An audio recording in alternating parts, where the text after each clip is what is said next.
This is Borders Rugby Special on Borders Rugby Radio with Stuart Cameron.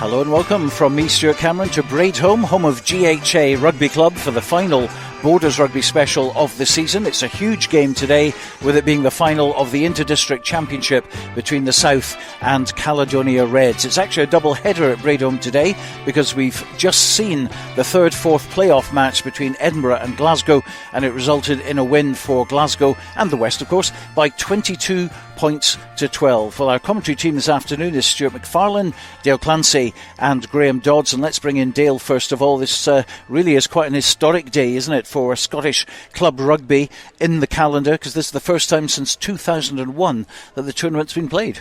Yeah, it's brilliant. I think, over the last few years we've been through quite a lot in terms of COVID, and there's a lot happened in the domestic game. Along the same time, there was the changes with the semi-pro stuff. The one thing that's been constant is the appetite for club rugby. People are so passionate about their community clubs, about the club game, and it's taken a while to probably bring this back, but it's been a really huge impact. I think it's came back with a bang. Huge crowds at Canal Park in Highland, huge crowds at Netherdale. There's a sizable crowd here as well to watch the Edinburgh against Glasgow and West just in the game beforehand. It's a huge thing that has been brought back, and it's great that the clubs have voted for it, to be reinstated in the calendar, because it's just a real big incentive for these club players to aim towards to represent the region. Of course, it's not ideal this time of year in May. In the past, we've seen it in January, sort of February time, which kind of makes more sense. But just to get the thing back and then go from there is the important part. Yeah, I think you've got to walk before you can run. We should just be grateful the fact that this is actually back in the calendar in any way, shape or form, because we've had little resurgences of it with Cali and with the South, obviously, looking to try and play some representative fixtures in some fashion. But this is actually something that has been cemented in the calendar for this season. And then hopefully going forward, it is the basis of what is going to feed into another great opportunity for the best players in amateur rugby, which could be the Scotland Club International. So, not everybody wants to go and play semi-pro rugby. Not everybody wants to be a professional rugby player. Some people play and then have to go back and, contribute towards their clubs. So there has to be that competitive incentive for people. So, yes, it's not ideal that it's in May. It's been a long season. But you just should be grateful that it's back in the calendar, and we're getting to watch the best players in the club game bring the curtain down on a good season. Well, Graeme Dodds, 10-team leagues next season. That's definitely going to help, isn't it? No, definitely. We've talked about this over the last few years, and bringing it back to the 10-team leagues that we're going to get next season will make a big difference, I think, to the competitiveness of the leagues. I think we'll have more even leagues as well. There's been a bit of a divide between top and bottom, certainly of the Premiership and Nat 1 this year, and there's quite a few of the top Nat 1 teams would have probably beaten the lower teams in the Premiership, and that'll even itself out over the next couple of years, which is great. But going on to what Dale was saying there, I mean, this is just from a past player of the South. This is great to see it back.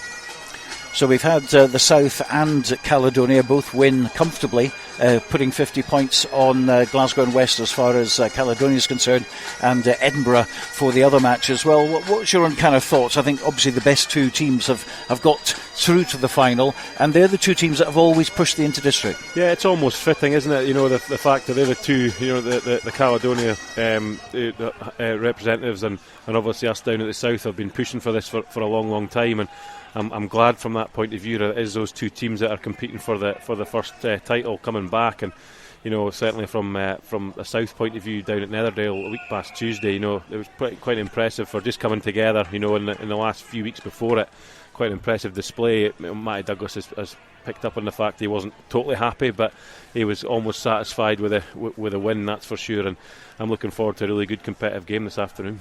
Now, Dale, Glasgow and Edinburgh, as we were mentioning, the buy-in compared with the South, it's very, very important for the future. And you get the feeling, certainly talking to Bob McKillop, as I did when the South played Edinburgh, he was definitely saying that the Edinburgh boys are really up for it. Yeah, I think we probably take it for granted. I think the passion that there is in the south of Scotland for the clubs in the Inter-District Championship.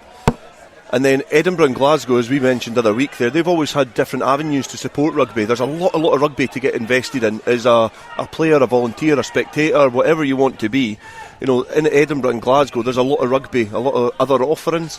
And in the south and in Cali, there's probably not as many offerings. So, it's probably a bit better or a bit easier to be connected to something like this. But as things start to settle out, you'll start to get those advocates for Inter-District coming more to the fore, because their attentions perhaps have been drawn elsewhere for, as the game changes and evolves, they've probably been, repurposed elsewhere in terms of, their commitments to rugby. You'll start to see new blood, new people coming through the system and really pushing for the Inter-District in those areas, and that is only going to be a good thing for, the game, the amateur club game in the community for all clubs, is the fact that the Inter-District should be the kind of cornerstone of the competitions for the clubs. Well, we're going to have a chat with Rangi Jericevich from GHA, because it's his club that brought this about, effectively, and we'll talk to him straight after the break. This is Borders Rugby Radio. Dewar & Partners provide a comprehensive range of mortgage and insurance solutions in conjunction with leading product providers. We are innovative, imaginative, proactive and forward-thinking in our approach. Our philosophy is simple, in that by providing the highest level of service possible, maintaining a close liaison with our clients and offering genuinely sound advice, we are providing our clients with a highly professional and rewarding service. For more information, contact dewarandpartners.co.uk. This is Borders Rugby Special on Borders Rugby Radio. Yes, we're live at Braidholm for today. I think we've got a few problems with TD9 radio today, but TD1's listen to us loud and clear. We'll try and sort out the TD9 issues very, very shortly. But let's bring in Rangi Jericevich from GHA Rugby Club. And fair to say, Rangi, your club has driven the return of district rugby, and I imagine this is a pretty satisfying day for you. It is indeed, Stuart, and it has been a long time coming. I couldn't agree more with what Dale and Graeme have said before me. For me, district rugby is, it's such an important development for the domestic game. It's all about trying to give boys at club level that something extra to aspire to. And we're all aware of the issues with the sort of decrease in numbers in the senior men's game in particular. For me, this is an initiative that can really have an impact. And so important, isn't it, for club players as well, who, as you say, don't necessarily want to go to the next step, but they want to play at the highest level they can possibly do. Exactly, Stuart. And since the advent of professionalism, professional rugby's obviously been the target for a lot of our more talented players. But in the club game, the most boys, professional rugby's not going to happen for them. So we need to give them something else to aspire to. And I think that's what district rugby can hopefully come in and fill that void and really give these boys a season-on-season incentive to stay involved, to improve standards within the club game as well, and I'm just so glad to have it back. How many hoops did you have to jump through to actually get to this stage? Well, it has been a long time coming, and despite my connection to GHA, I'm a Cali boy at heart, so I'm here as one of the organisers for the Cali side today, so that's what's really driven me. Caledonia as a region, it's obviously not had, as Dale mentioned, Glasgow and Edinburgh both got pro teams. We don't have a representative side for our region, and I think we've seen that with the boys coming together. They're so excited about what's going on at the moment, and we've had Dave McIver, Stuart Campbell, Gav Scott all in to talk to the boys before the game today as well, so they understand the history, the heritage within the game as well of district rugby, and that's really what we were. The reason that we brought it all back is just to give the boys of this generation that same opportunities. How do you see this developing then? We've mentioned that, well, it's nice to have it in sort of really nice conditions in May, but ideally, certainly in the past, it's always been January, February time. Yeah, I guess each district's got its own challenges, and certainly from a Caledonia point of view, we need time to prepare, and for us that means we need a sort of build into it. We can't train midweek. We've got boys today coming from there's Glenn Brock, an Orkney boy that plays at Gala. They've got a few boys from Inverness. Midweek training's not an option for Cali, so we'd certainly like to see it played in a block within the season where we've got some time to prepare as well, which in the modern game, you can't just fly into a game having played club rugby the week before. You need a bit of a build, and you need to give the coaches a chance to get the boys together. So discussions still to happen, some negotiations to be had, I'm sure, but hopefully we get it sorted in a way that everybody's content and we can support it going forward. So at least these negotiations are now coming from the fact that we've actually played two or three games now, and I think the only regret I have is it's not a round robin. We're not playing each other, which is, just one more weekend would have done it effectively, but clearly it couldn't be done. Exactly, and I think that's what we all want. We want, everyone plays everyone at least once. Today is obviously it's challenging because you've got 2 games back to back to try and accommodate that kind of finals day model. But ideally, it'd be 3 games. Each district playing each other once. And do you get the feeling that this is back to stay? I mean, if I've got anything to do with it, it'll be here to stay, Stuart. And there's plenty of other people within Scottish rugby, within club rugby, that are determined to see it continue. Certainly from a Cali point of view, the buy-in we've had from the players and the coaches, etc., has been phenomenal. So let's hope so. And before we let you go, a quick word about GHA. It's been an unfortunate season for you in terms of relegation, and you'll be playing National 1 rugby next season. But just looking at National 1, it's a very, very difficult competition league to actually get out of.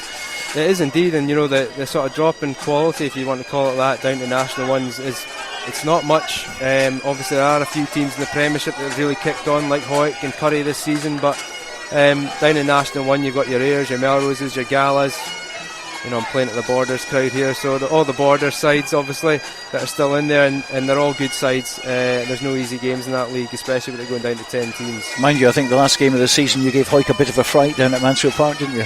We did, and as I say, that sort of demonstrates, there's not a lot between a lot of the top teams in Scottish club rugby, and hopefully district rugby really adds an extra element to that and allows a lot of the clubs to sort of kick on as well. So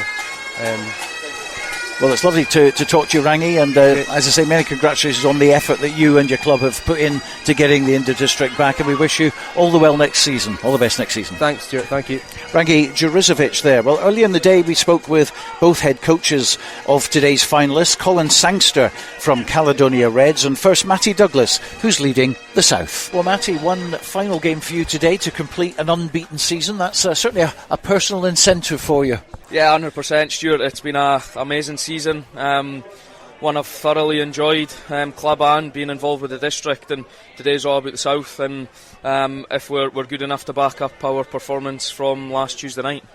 It was a good performance, but there were room for improvement as well. Yeah, definitely. Me, Stuart, I always like to pick little things that maybe we quite didn't get right, and I felt we did leave 4 or 5 tries out on the pitch, and I think it was more just about our accuracy, just at times where we carved Edinburgh open and just didn't have that killer instinct. So that was the big thing on Wednesday night at training. But look, the boys we've prepped really well. At the end of the day, we need to come and perform here, and I feel if we do perform, then hopefully we're on the right end of the result. A couple of changes, of course, early on when the squad was announced, but since then Donald Crawford and Luke Petty have withdrawn through injury in the last couple of days, but it means opportunities for Ben Gill and also for Tom Hope, who makes a first appearance. Yeah, it does. Obviously, in terms of Tom Hope coming in, Luke Paulo Ferreira was also injured. We tried another couple of players to give them an opportunity, but look, Tom's performed week in, week out for Hoyk, and look, he's been a bit unlucky the last couple of games not to be in the squad, so he jumped at the opportunity to come today, and that kind of shows what the South is kind of bringing back, that players, if they're given an opportunity, will take it, and I'm excited to see Ben coming in as well. Sandy Watt comes in. Look, it's an exciting team, and I think if we give them the opportunity to play and give them a structure, hopefully we can throw the ball about a bit today. Now, Caledonia, I understand, haven't been able to get together midweek for obvious reasons, geographical reasons. Yep. On the flip side of that, you've had 4 sessions now. It's 5 sessions, I think, isn't it? And yeah, it'll be 5. 5, which is a big plus. It's a huge plus, and I think we took that decision early on. Look, at the end of the day, we could have had 2 sessions and gave them a simple structure to play with. But when, as I said to you early on, the buy-in that we got was unbelievable, and we had like 70 odd players put forward through the whole of the Borders and East Lothian clubs, and that kind of changed my mindset a little, that like why not take it serious, and why not put a programme in place, and because at the end of the day this kicks on into the end of the year, and I want to keep the structure in place, and then when they come in at Christmas time we just lift off where we are. And look, that's I couldn't really care how other districts prep for their games. Like, we took it one way, and it'll show if it pays off today, if we've done the right thing. Now, monkey off the back question now. Are you going to score first today for the South? Hopefully. I think I was listening to the preview show, and the South's been behind about every game. Every game. So look, it's maybe the Borders teams are the same. You go score down, and all of a sudden a switch goes and you start to pick up. But look, we need to be accurate today. And look, we don't want to be throwing the ball about for the sake of it. We've got a structure there, but we'll take our opportunities when we get into that 22. So yeah, look, hopefully we can put a few scores on the board. And we discussed before about the Caledonia Reds not having as many Premiership players as you, but you look across the park and they've got a spirit there, haven't they? There's National 3, National 2 players in their side, but it means nothing when it's out on the pitch. Nah, it doesn't, and I think there's been a few comments flying around since their game last weekend. There is a lot of players playing in Nat 1, Nat 2 that are good enough to play in the Premiership. We've got that in the Borders. You see abundance of players that are at Kelso, Melrose, Gala, that could easily step into Premiership teams. And as you say, sometimes it's not about the name on the sheet. It's more about the cohesion and the character that you can build. And as you said on the Friday show, Cali are probably us and Cali are the two teams that have worked really hard to bring this back, and they have got a bit of cohesion in there, and they're trying to build as well. We have an inter-district back, so they'll have a lot of team spirit like us, and it's great to see. That's what you want. That's where the battles and the rivalries come around the park. Very strong pack you have. 6 Hoyt boys in there, because Bruce McNeil as well is a former Hoyt player as well. But I mean, totally on merit, of course. I mean, that is a very strong pack. It's a really, really strong pack, really strong team. And as you say, it might look a bit biased, with me being at Hoyt, but there's a lot of people forget there's another team of coaches in there. There's another 3 and selectors. And look, I think we've picked on performance-wise, and looking at the back line as well, Dwayne Patterson, for example, has performed consistently all season, and it's one of them. We need to get him in the team, and we're playing him on the wing. So look, I'll pick on form all day of the week. I do that at Hoyt, so I would say these Hoyt boys deserve their chance to play for the South, not just because they've won a Premiership, because week in, week out they've been top performers in the region. And it's all about stepping up and taking the opportunities. You mentioned Dwayne Patterson there. Craig Dodds, I thought, he was the man of the match last week, and he was superb. Everything he touched turned to gold. He was outstanding, and I think there was a lot of boys maybe that haven't had the recognition with maybe playing in that one, not seen in the Prem, but like Liam Scott as well. He misses out through injury today, but he was outstanding last week. But I think Doddsy, special mention to him. I thought he, as you say, he was outstanding last Tuesday night, just to put us in the right areas, but in attacking wise as well. And look, I think Frankie is a very similar player to Andrew Mitchell, and again, I'm excited to see how he comes into this game up against a pretty good centre partnership in terms of Brims and DJ Innes, who are Prem quality. So we'll soon see, but there's a lot of boys out there I'm excited to see. Well, you've spent a lot of time in this commentary box in the last few weeks. This, I promise you, is the last one of the season, and we wish you well. No, thanks. Appreciate it as always. Cheers. Colin, you and Kevin and the coaching team have been waiting 6 years for this, haven't you? It's a chance to finally get one over on the South. Yeah, I guess you could look at it that way, but the game 6 years ago was a one-off, trying to sort of keep a bit of interest in district rugby. This is a bit different when we're actually playing, albeit an abbreviated championship, we're actually playing a first game and then a third, fourth place or a final. In our case, in the South, it's the final, so it definitely feels like there's a bit more to play for. And of course, training is always an issue in Caledonia. Yeah, it's a widespread area. We've got players from Inverness, from Aberdeen, from all over. It's totally impractical to get them to a session midweek, so we've done all our sessions at the weekend. In terms of prep this week, we've done a lot of analysis on video and discussed stuff in our chat groups and what have you, and we've had a quick half-hour run through this morning of a couple of things we need to do better. So yeah, we're ready to go. it's just like the old days, isn't it? Effectively, a little bit, yeah. But hey, it's amateur rugby, and you just have to deal with it and make the most of it. You've got some good boys in your side, no question about that. DJ Innes, you've got Liam Brims, and of course Russell at scrum half, and there's good quality coming through. Yeah, there is, and I think the great thing about the district games is that it gives an opportunity to players from all levels. I mean, we've got a player from Nat 3 playing, we've got guys from Nat 2, from Nat 1, and a handful from the Premiership, but they've all come together as a group really well.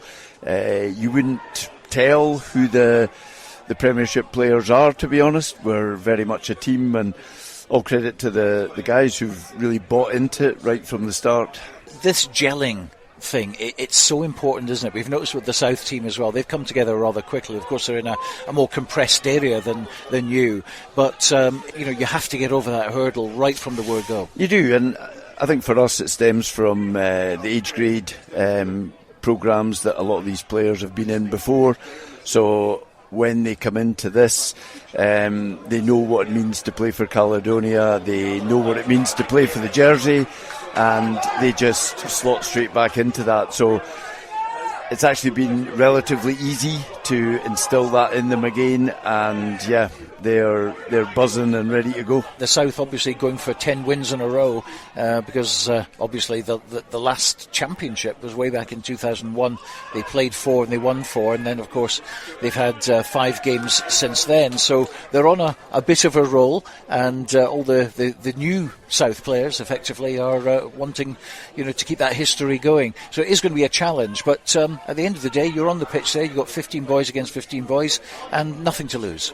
Yeah, that's it. I feel we're very much the underdog, and all the years I've been coaching, I love that underdog tag, so I think the players do as well. So I'll just ask the guys for 100%, and if everyone goes out and does that and plays with a smile on their face, then we'll see what the result is at the end of the day. And you'll also be aware, of course, that the South like to go behind at the start of a game and then come back later. Are you going to be putting a lot of effort in the first 20 minutes? Well, it's important you put your marker down at the start of any game, and as I say, we'll be giving it our all from minute 1 to minute 80. Hopefully we can serve up a really good game for the large crowd that we expect today. So really looking forward to it. And just a quick word about the Inter-District Championship itself. Great to have it back after 22 years or whatever it is. Caledonia Reds and the South have always bought into this, and I think that they'd be the two teams at the top of the tree who've been wanting this district back again. Glasgow and Edinburgh, probably not so much, but I was talking to Bob McKillop, the boss of the Edinburgh side, and he said now that it's happening, they really want to go for it. Yeah, I think that's right. Probably for both Edinburgh and Glasgow, it's maybe been a bit of a slow burner, whereas ourselves in the South got straight into it, and maybe that's been reflected slightly in the score, I don't know, but I would say moving forward, all 4 districts will buy into it 100%, and next season I would expect a really competitive inter-district championship. Well, we certainly look forward to it. We're certainly looking forward to the game as well. We wish you the best of luck. Thanks very much. Thank you. Colin Sangster and Matty Douglas talking to me earlier, and both Graeme, Dodds and Dale Clancy have been listening to what they've had to say, and there's some interesting comments coming in. Yeah, especially for Colin Sangster, I think it's always interesting to get the perspective of the teams that we perhaps don't cover as much. But I know Donald and Andrew, who I played rugby with at Peebles, the sons of Colin Sangster. They always, were speaking about the kind of the input that he had at Caithness, and now obviously at Dundee. There is a huge appetite in Cali for inter-district rugby, and it's because of the reasons that we've said before. They're kind of they're neglected in the north. They've not got professional teams. Their club teams are struggling as well. A lot of their players have to travel to play decent rugby as well. So he says over the next couple of years it'll get more competitive. I firmly believe that as well, because the dust will settle in terms of the way that rugby's been kind of ripped up in the last few years. In Cali, the south of Scotland, at the forefront of it. Glasgow have already got a great representative with Rangi Jericevich as well, so there's the right people in the right places to make sure this drives forward. Well, Graeme, South are certainly favourites today, no doubt about that, but I don't think it's going to be one-way traffic. No, I don't think so, and just even watching Calais warm up there, they're really crisp and accurate stuff, and I think, obviously getting that good win, up at Inverness, a week past whenever it was, the same week as the South, that they're well prepped, and they've obviously had good training sessions at the weekend. Obviously, as I say, struggle. Colin picked up on it as a struggle to get the guys together, midweek, but certainly having these weekend sessions, and then obviously they've spent a bit of time this weekend together, and they'll certainly be gunning for the South, and they'll not mind, as Colin says, they'll not mind being underdogs. You never mind being an underdog. So they'll come in really hard, and South will have to be right on it if they want to win this game. You haven't been an underdog too many times at Melrose, have you? It's not often, no, but it's interesting because when Ayr were strong early days, when we were battling out for premierships and things like that, there was occasions where you were, and it gives you that little bit extra. If you're not quite expected to do the job, it just gives you that little bit extra impetus to go and prove people wrong. So Callie will certainly be looking at that today. Dale, what about the Hoyk effect then? 6 in the pack, and you could add Bruce McNeil in there, former Hoyk player as well. Looks pretty strong to me. Yeah, I think, even watching the last game as well, I think it is all about partnerships. I think we see some teams go kind of in different tangents, and I know inter-district rugby is slightly different, but the partnerships are crucial.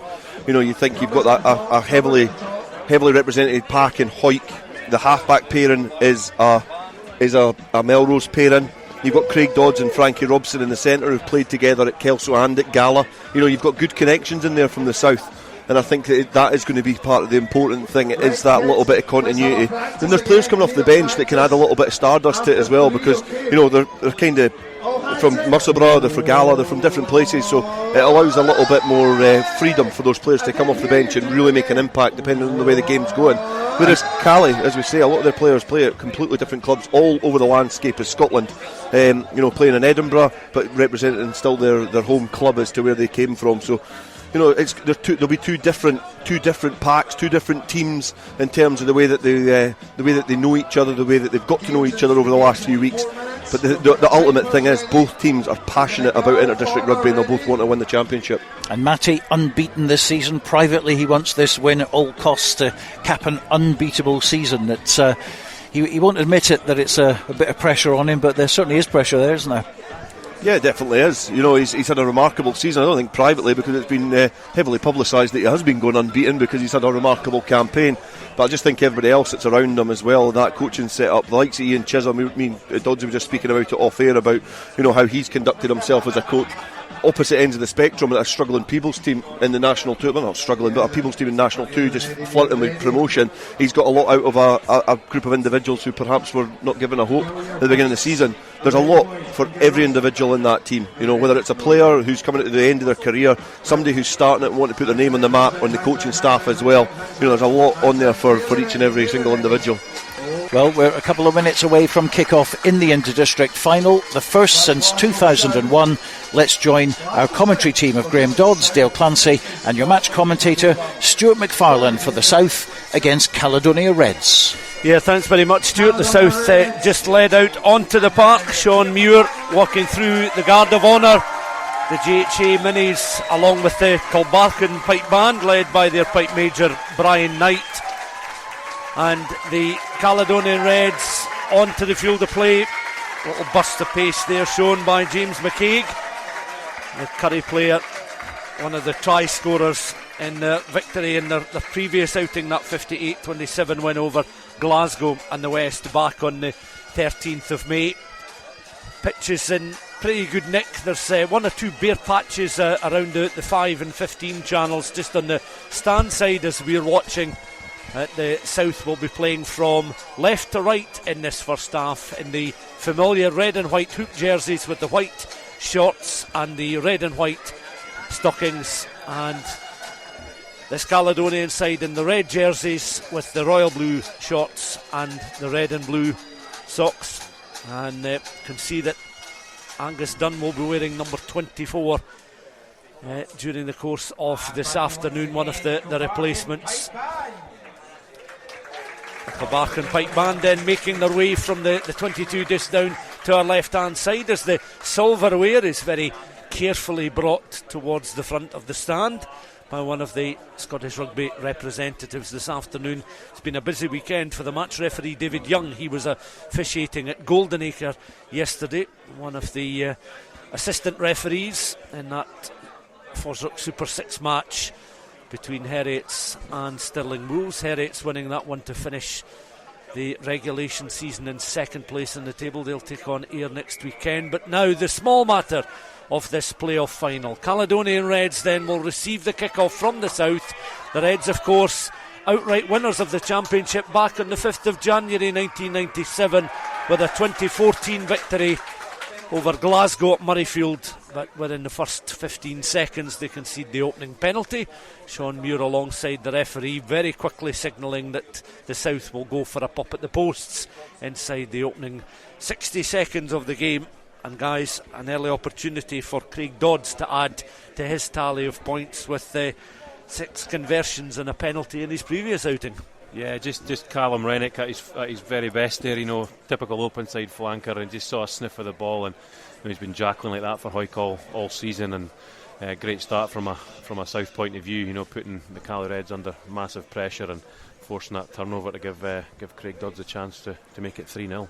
Many spectators still walking just in front of us, taking their seats in the stand, a few lining either side of the ground, but all eyes now on Craig Dodds from just outside the 22, left of centre. This then to give the South the perfect start. Clean strike of the ball, no problems at all. Straight and true, so the South, from their very first foray into the Cali Reds 22, come away with 3 points, and I'll be delighted with that opening. Cali unable really to get off the starting blocks there, but they will have the restart kick. And their fly half comes across, Liam Brims.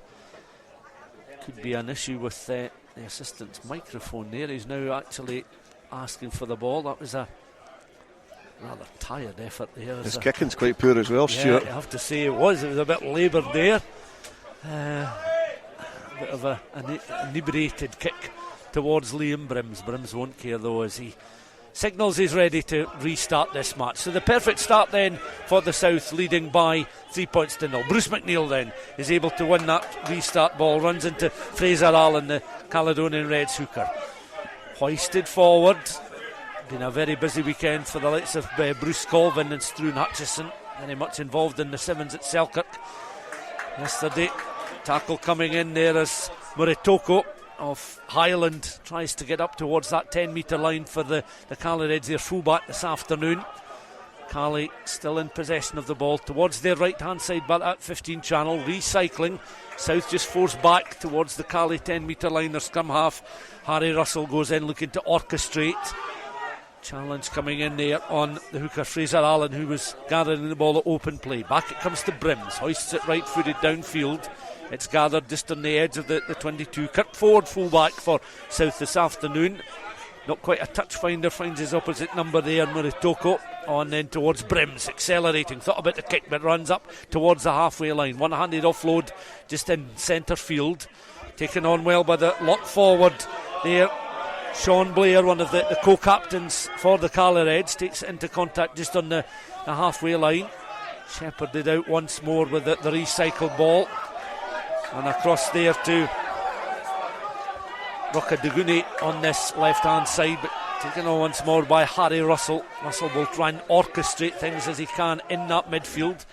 Open side flanker Cardosi with the recycle ball, and suddenly the outside centre Max Wallace is away up towards the edge of the 22. Two centres linking up well there as Wallace found DG Ennis into the 22, looking to recycle. Cali Reds then trailing by 3 points to 0, looking to head back almost immediately, and forward they come. The momentum of the attack dropped just ever so slightly, and once again Cali Reds just strung players along that 22, almost helped on there by Stevie Murray.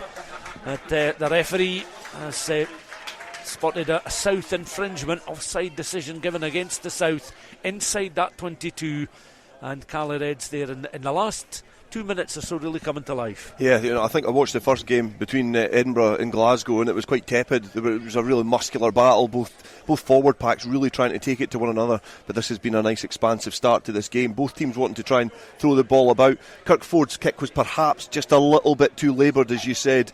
I could see what he was doing. It was a tight angle, looking to try and just loop it over the head of the wingers, but just not able to get that. And then Cali, they were relentless at the breakdown as well, clearing the players out the road, making sure they got clean ball, and that was a brilliant break by Max Wallace. Really, really good running. Conversion attempt, or rather the penalty goal attempt is good. So 2 penalties apiece. And we've got a scoreline level pegging. 1 apiece, I should say. It's 3 points all, 2 penalties in the game, and early stages of the first half, nothing to separate the sides. One thing that, in terms of the South against Edinburgh, like Edinburgh couldn't deal with the physicality that the South brought. Here it looks like they're cancelling each other out. 14 Premiership players, I think, in the squad for the South, 7 for Cali Reds. A more secure take from the kick-off on this occasion, on the edge of the 22. And again, they will look to Russell to organise, orchestrate up beyond that. 22 they go. Recycled ball once more. Brims looking for some width here.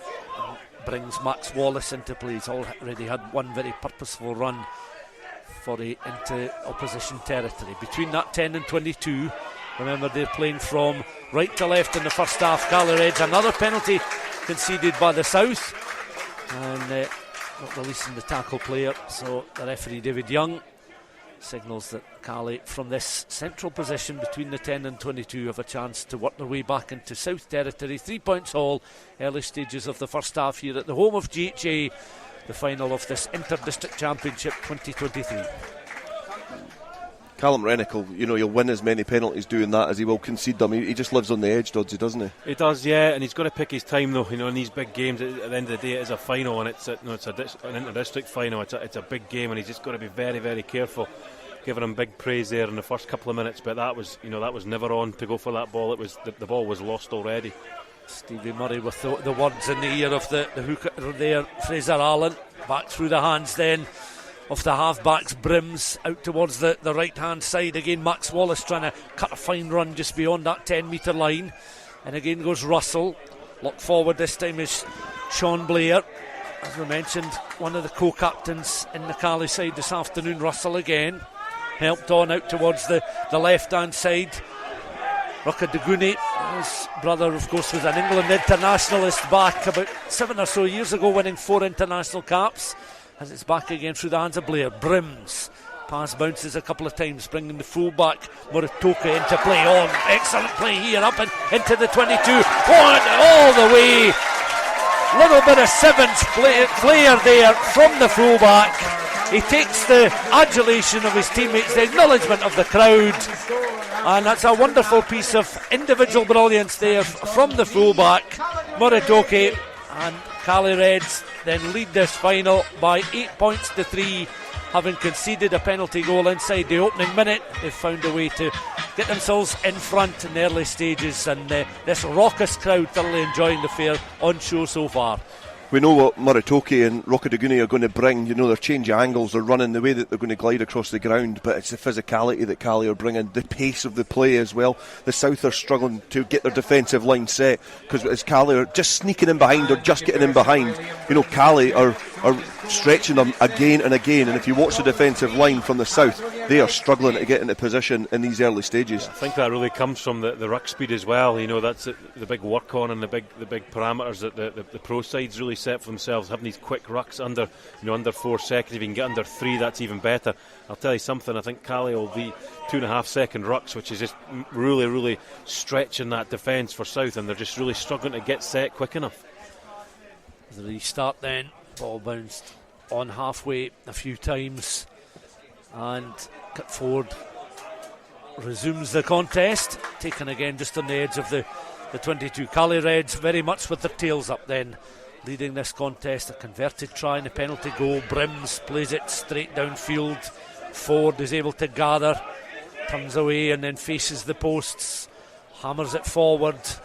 A lot of depth in that kick. His opposite number, I'll just shepherd the ball into that in-goal area. Picks up, he's got some time to measure what is in front of him. Little offload, Moritoka on towards Rukaduguni on that left-hand side, just on the edge of the 22.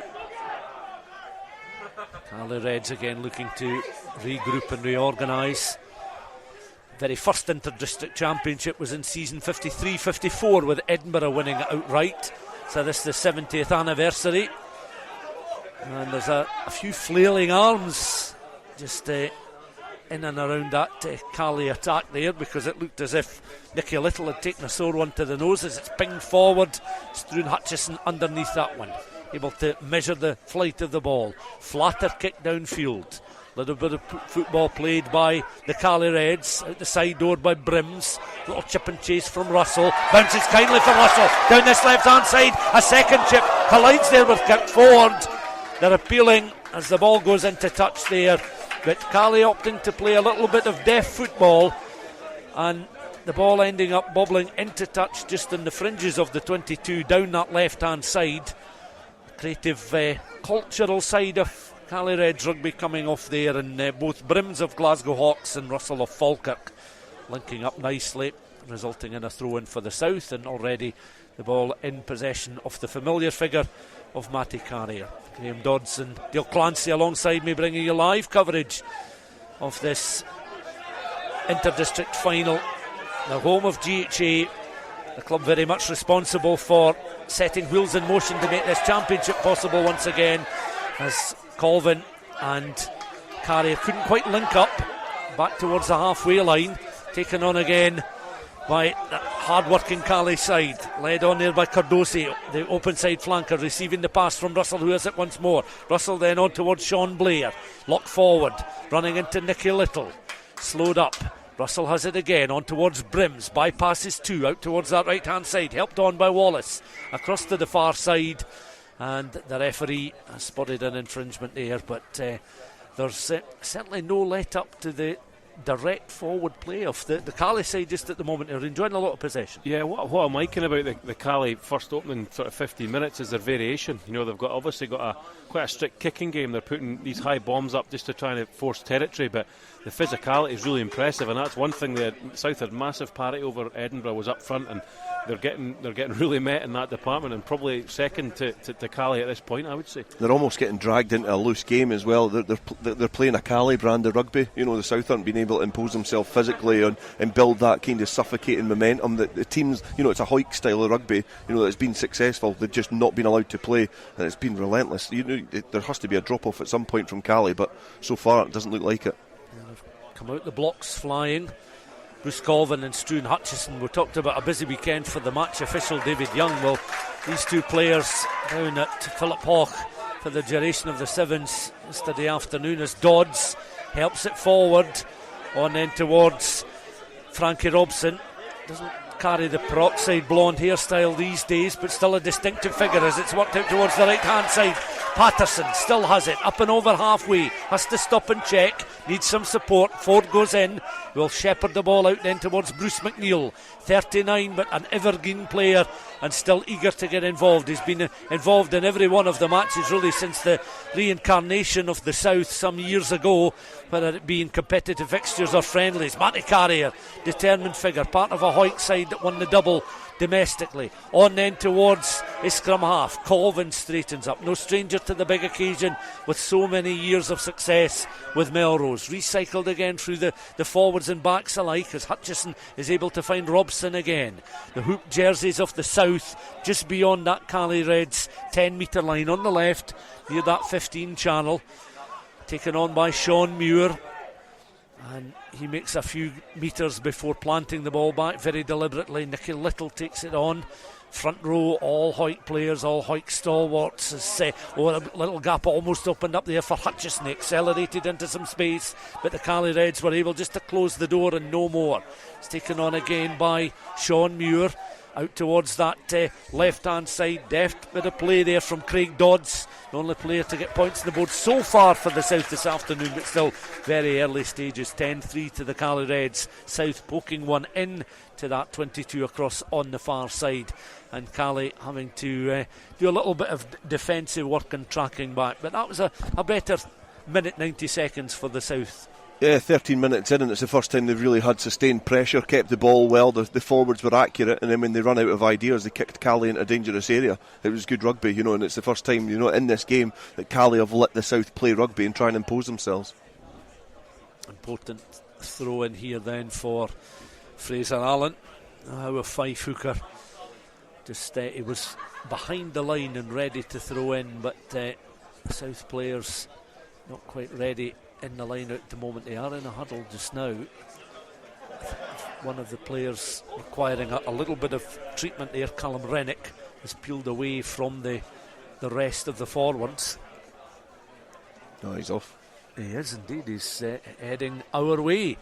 So it looks as if there's going to be an early change, and well, you called it a little bit earlier on. 24, the man wearing the number 24 jersey, Angus Dunn, is very quickly called into action, Graeme.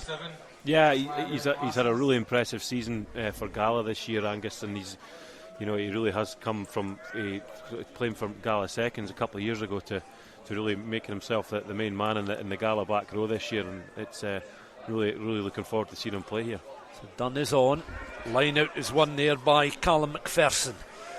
Blindside flanker rising highest to win the ball inside his own 22. South trailing by 10 points to 3. Exit there from Harry Russell. Hoist one beyond the 22 at close quarters, under a bit of pressure. Not enough flight and distance on the ball just to take it outside of that 22. Across some spectators watching on from the banking over there, advertising hoardings.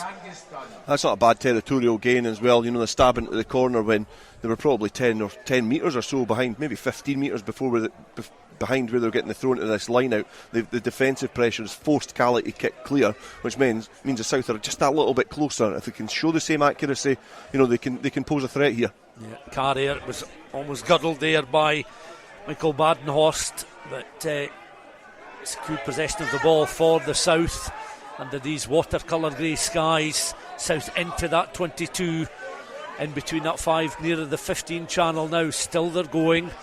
Cali Reds reorganising the defence. Bruce McNeil peels away.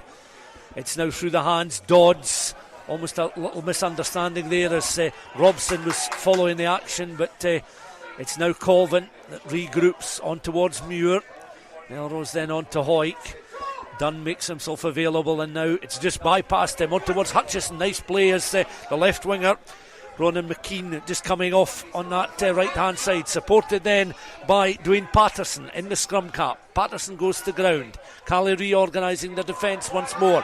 Forwards looking to get closer and closer towards the line. Colvin again is able to pick up, plants the ball back, makes it available, peppering this line. The South, a converted try would level the scores. Cali leading by 10 points to 3 at the moment. Now South looking to try and play a bit of crash ball, so close towards the line. McNeil out towards that left hand side, but it's still central. They're working it closer towards those right hand posts, or that right hand post, and at the moment the South building phase after phase here, sapping the energy out of this Cali defence. Now they look to bypass. Hutchison out towards that left hand side again, cutting inside forward, trying to find a way towards the line. Caught just short there. Great defensive cover work from Sean Blair, who stayed on his feet. But the South at the moment, guys, as they're awarded the decision by the referee, an offside decision given against Cali, the South are asking the questions. Can they find a way through? You feel it's only a matter of time. You do. It's really accurate stuff from the South, which is great. Ball possessions, it's everything in this game, and they've elected to go for the penalty here in front of the post, which is probably not a bad thing, just to get their foothold back in this game. But they're really accurate stuff and quick rucks, and what you find is it's not just the scrum half playing it away from the base either. All the forwards, including the front rows, are just quite prepared to make that first pass, which is great, but really resilient defence from the Cali Reds, and that's one thing that moving from the Edinburgh game of the South, I think would have found a way through there, whereas Cali Reds are really shutting the door quickly. Yeah, and I felt that run from Matty Carrier really acute. He got close to the line, and it was almost, he kind of blocked all the fold coming round from Cali Reds. Do you feel if they'd went left one more time, there was an opportunity to get over the whitewash? But great defence from Cali Reds again. Dodds, no problems at all. No problems.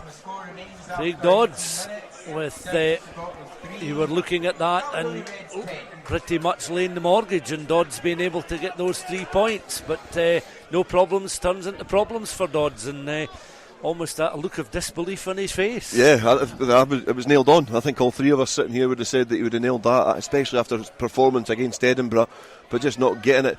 I think there was a few sclaff kicks in the previous game. The grass is pretty long in patches, and maybe he's not been able to get the right connection with that, but it was probably the right call, wrong execution really to narrow the margins. So it remains 10 points to 3, and Dodds makes his way back. Again, there's a delay in proceedings to get a ball that everybody's happy with to get this match restarted, and Cali will be absolutely delighted then that they haven't shipped further 3 points. Dodds will want another opportunity very quickly just to erase that moment from his mind, as the ball is then cleared from the 22. The restart, Hutchison plays it downfield, and it's gathered on this left hand side. The mark is called inside the Cali Reds 22, and it remains the South 3, Caledonian Reds 10. And off we go once more from the edge of the 22, played downfield, clatters off the stand roof just above us, and that takes play down towards the 10 metre line. Again, the South probably kicking a little bit more intelligently now. Stuart Hutchison really gets underneath the ball, puts a bit of height in it, and the mark's not actually that bad a call there, because they're requiring him to kick clear, and it's not been a huge gain, and it means that the South get the ball back in their hands. They can try and hit their target and then build a head of steam, getting closer towards that 22 again, and put a bit of pressure on Cali. It's going to be a slow first half if we have to wait 30 seconds every time the ball goes out of play. Is there one ball in Glasgow? There must be. Shawn Muir's a wee bit frustrated there. Obviously South are trying to pick the speed of this game up a little bit and tire out the Cali Reds forwards, and they're not getting the opportunity just with the lack of the match ball. Ian Chisholm certainly wasn't happy with the ball. He's got one tucked under his arm there. I don't know if it may be fully inflated. Another one is brought. They're like buses now. Here they come, from all angles, all directions, onto the park. So we've two in the park now. Muir comes across again. Whether there's been a change of call or just a reminder then for Matty Carrier. We'll throw the ball in to the 10 metre line. Bounces once. Colvin, Hutchison, McNeil, Robson up towards halfway. Goes to ground, picked up again by Colvin, on towards Hutchison, out towards the left hand side. Two across there, one is Ford, pings it straight into touch on the halfway line, but this time the ball doesn't disappear from view and is back where the players really need it to be, and it will resume with a throw in across on that far side directly opposite our commentary position, and it remains Cali Reds in front by 10 points to 3, just beyond the midway point in the first half. A throw in one just at the back of the line there by Oscar Baird, quickly through the hands and once again taken on by Sean Blair up towards the halfway line. Russell in behind. In now goes the fullback Moritoki, who's been a try scorer this afternoon. A little misunderstanding as the ball bobbles into touch across on that far side. So we're back in almost exactly the same position we were a minute or so ago. This time though, Matty Carrier comes across as the recipient of the ball that's over there, and Muir makes his way over. Once more he'll get into position. And referee David Young at the back of the line. We'll get a good view of this. This time Carrier looking to throw in, bit of movement towards the back of the line. South do well through Stuart Graeme to win the ball. One of the South players is airborne. It's Bruce McNeil, but he watches in front of him as the South work it up towards the edge of the 22. Colvin recycles again on towards Muir, plays some crash ball into the 22, picked up once more by the halfbacks, on then towards Dodds, out towards the right hand side, Ford on then towards the right winger, Dwayne Patterson one way then the other, slowed up there on that 5 metre line. Colvin in very quickly, on now towards Bruce McNeil. McNeil still is going, remains upright, tries again to work his way towards the corner and over the line. Colvin no, is in behind, very quickly looking to recycle, on then towards Matty Carrier. Ball goes loose and comes back on the Cali side. They were able to strip it out the hands there of Matty Carrier, the referee signalling the knock on after Cali had wrestled it away and then dislodged from their hands. And it becomes an opportunity deeper inside the Cali Reds 22 for them to clear. It remains 10-3 in favour of the Cali Reds with 23 minutes gone. A really good wraparound play off the back of that line out. You know, Angus Dunn hitting that great line off the back for Bruce McNeil.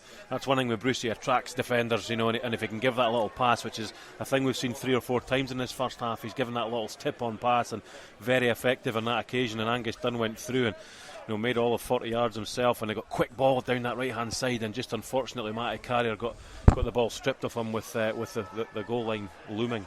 The New Zealander Sean Longstaff would be part of the Cali Red side when they were the overall champions in January 97. And back in the year that Bruce McNeil was born, the South were dominating the Inter-District Championship then. They've got some work to do just now as Cali Reds again looking to just exit the 22 and trying to take the sting out of the South play that the South have certainly dominated the last few minutes, and their coaching staff will be frustrated. They've only 3 points to show because for their efforts, because they've certainly had chances to build on that lead. Yeah, but perhaps that last minute does kind of show why there's only 3 points, because they've worked incredibly hard from that halfway line. Great break, as Graeme was alluding to, and good work from Bruce McNeil to go back towards the ruck to where the support was. Unfortunate knock on, that happens in rugby.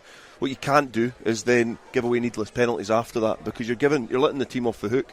And Cali Reds here have just been given a get out of jail free card because they can now kick clear. They've got the penalty from that scrum.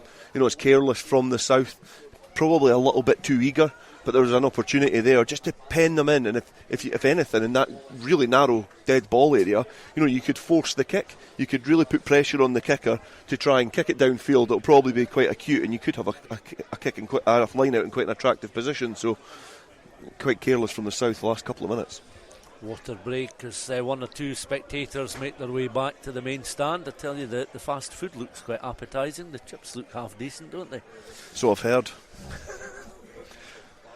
Not necessarily saying that we'll venture down that road at the end of the game, but with 25 minutes of the first half gone, it's 10 points to 3 for Cali Reds. An early lead for the South, and then it was overturned with a penalty goal, and then the Moratoki try converted by Liam Brims, who levelled the game with the penalty 2 minutes after the South had taken the lead. And any time you hear a thud above us, it's pretty much the only ball clattering off the roof. There must be about 348 balls on the roof of this stand, because they're struggling to find them, but they've got them back in play now. I told my son, do not go and get fast food when Dale's sitting behind them, but he's not listening, so he's tempting and teasing Dale Clancy here. Well, Dale's, I think the headphone wire's just not quite long enough for him make to it longer. Reach down. Requires an electrician, and well, he happens to be one, of course. As it's now played forward there, Dwayne Patterson inside his own half, hoists a kick downfield, bounces 2, 3, 4 times just around Harry Russell, and another exit from the edge of the 22, played down centrally there. Brims and Russell assured kicking from hand so far in the match. Matty Carrier makes himself available, then comes across. These red and white hoop jerseys of the South players. One of them again, Muir, comes over as this throw-in will be stand side, just down to our right hand side as we're watching from the commentary position. And Carrier throwing in towards the back of the line out again, looking for the likes of Stuart Graeme at the back to win the ball in the line. He ends up flat on his back as he's on that 10, picked up then by Colvin, on towards Matty Carrier. tries to wrestle away from the attentions of those in the red jerseys. Back it comes then, Struan Hutchison. That pass just going in behind Dwayne Patterson of Kelso, who was a try scorer in the last outing. That 50 points to 17 win over Edinburgh, but that just going behind the winger into touch, throw in then for Cali. Just a little bit disjointed there from a South point of view. You know, it's very, very good defence from the Cali Reds pack. They've obviously done their homework on this South pack, and you know they flipped Stuart Graeme flat on his back, as you said, Stuart, and you know took that rolling ball out the game. And then from that, it was a little bit disjointed from South. Didn't quite know what the next page was. Excellent one-handed take there as the Cali Reds using Callum McPherson in the line to win the ball. Just by the edge of that 10 metre line. Deft touch there from Russell. Up and under. On in towards Rokataguni. And Rokataguni now weaving his way into that 22. Runs into Patterson there. It does just enough to slow him up. Patterson's flat on his back. There's two on the left hand side to finish the move off. And it's Sean Blair, the co-captain, who goes forward. The lock forward, occupying a position on the left hand side. While Dwayne Patterson is now sitting up, receiving a bit of treatment on the pitch. Blair takes the congratulations of his teammates. The Cali Reds get another 5 points on the board. Stuart, no try. Referee's pulled it back for something. He has indeed. I'll tell you what though, that try there, if it almost a try, there was a little pod of three players protesting with the assistant referee there that there was a knock on at that maul. And it was a great awareness there from Harry Russell to see that they were completely preoccupied. He stabbed a little kick over the top. They were still protesting with the assistant referee. So great awareness, almost a great finish as well. But the referees brought that back. I think it was a knock on at that. The man at the back of the maul there did drop it and then regathered it, and the AR didn't see it from our side. But I don't know. It didn't look like there'd been a knock on later in the play, Stuart. To obviously it's just out on the 5 yard line. It didn't look like anything went wrong at that ruck, but. Referee's now speaking to his AR to see what's going to happen here. Yeah, he's in conversation with his near side assistant. They now separate. He's gone back for another word there. They're pointing back here anyway, back at this phase of play. That was right in front of us. Russell is now in conversation with the referee. So Rokataguni denied that try as there were some spectators on our left hand side there were celebrating the try. The scoreboard increased to 15, but Graeme was quite right to point out the referee had a long look towards the assistant and then said no score, so it remains 10 points to 3. Meanwhile, Dwayne Patterson is on his feet, is just going through an on-field fitness assessment just now around the shoulder area. Was involved in a hefty collision there, so I'd imagine that Sean Blair will cut a fairly disconsolate figure at the moment, having thought he'd scored a second try for his side in this first half. Patterson makes his way back into position. Play looks as if it's going to resume then. A penalty inside the South 22, so it's not going to come back for an infringement closer towards the halfway line. It will resume with a scrum inside the 22 on the half-hour mark, and well, we've certainly got an interesting talking point, guys. Absolutely. I'm not really sure what happened there because it looked fairly clinical from a Cali Reds point of view. You know, the man went down, it was cleared out, and one pass and it was a try. So, but there must have been a knock on at the base that we couldn't see from up here, Stuart, because that's the only explanation I can think of. It's resulted in this South scrummage, and Colvin then taps and feeds the ball in. Russell just alongside him, the two jockeying for position. The South getting a little bit of movement on. There's someone also blowing some bubbles in the main stand here as they drift past. Bruce McNeil is the grateful recipient of the ball as the South win the penalty inside the 22. Dodds then will look for a touch finder.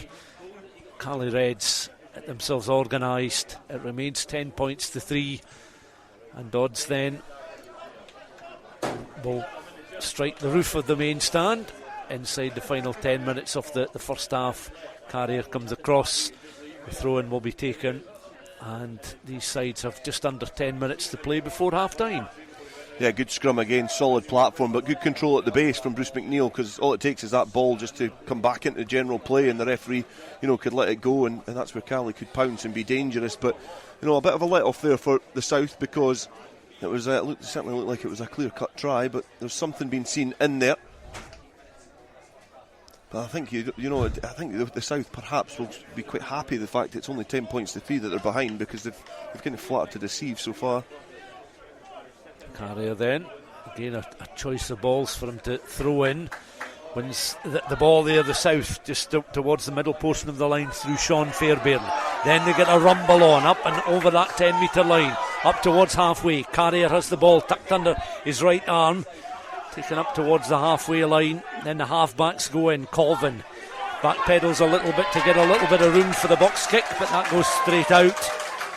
Colvin sort of biting his lip there in disappointment. Dwayne Patterson comes across to control the scrum half, and it will be a throw in to the Cali Reds down below us, just in front of the main stand, inside the South half by that 10 metre line on the Cali left hand side. What remains of the opening 40 minutes, 6.5 minutes just over left to play. Taken on once again there by Allen, one at the back of the line. Russell quickly on towards Brims, tries to ease his way up towards the 10 metre line. Russell out then towards his fullback, prodded forward. Patterson has it, he's got time just to launch it right footed downfield. That bounces close towards the line and infield, and scampering after it is the squat figure of Harry Russell. On then towards his half-back partner Brims, accelerating, takes a sore one up towards the edge of the 22, makes some ground. In fact, it wasn't Brims, it was DJ Innes that was the carrier. On then towards Russell. Russell has it again. Brilliant talent coming in there from Angus Dunn, and forcing Harry Russell to knock on.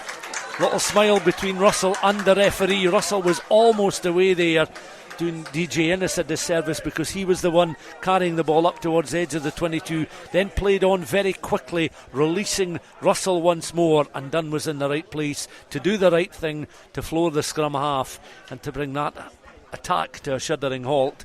10-3, 5.5 minutes to half time. Superb play there from Angus Dunn, though. He came from nowhere and had really no right to make that tackle. Just sheer willpower and attitude to get there, and obviously the wheels to go with it. And we thought for all money that Cali Reds were away again, and they're really going to have to, the South are really going to have to tighten up round about those fringes, little picks and goes from your fullback, and that's a worrying sign from a South point of view. They're getting put under huge pressure. You're listening to live coverage of this Inter-District Championship final between the South and the Cali Reds from the home of GHA in Glasgow.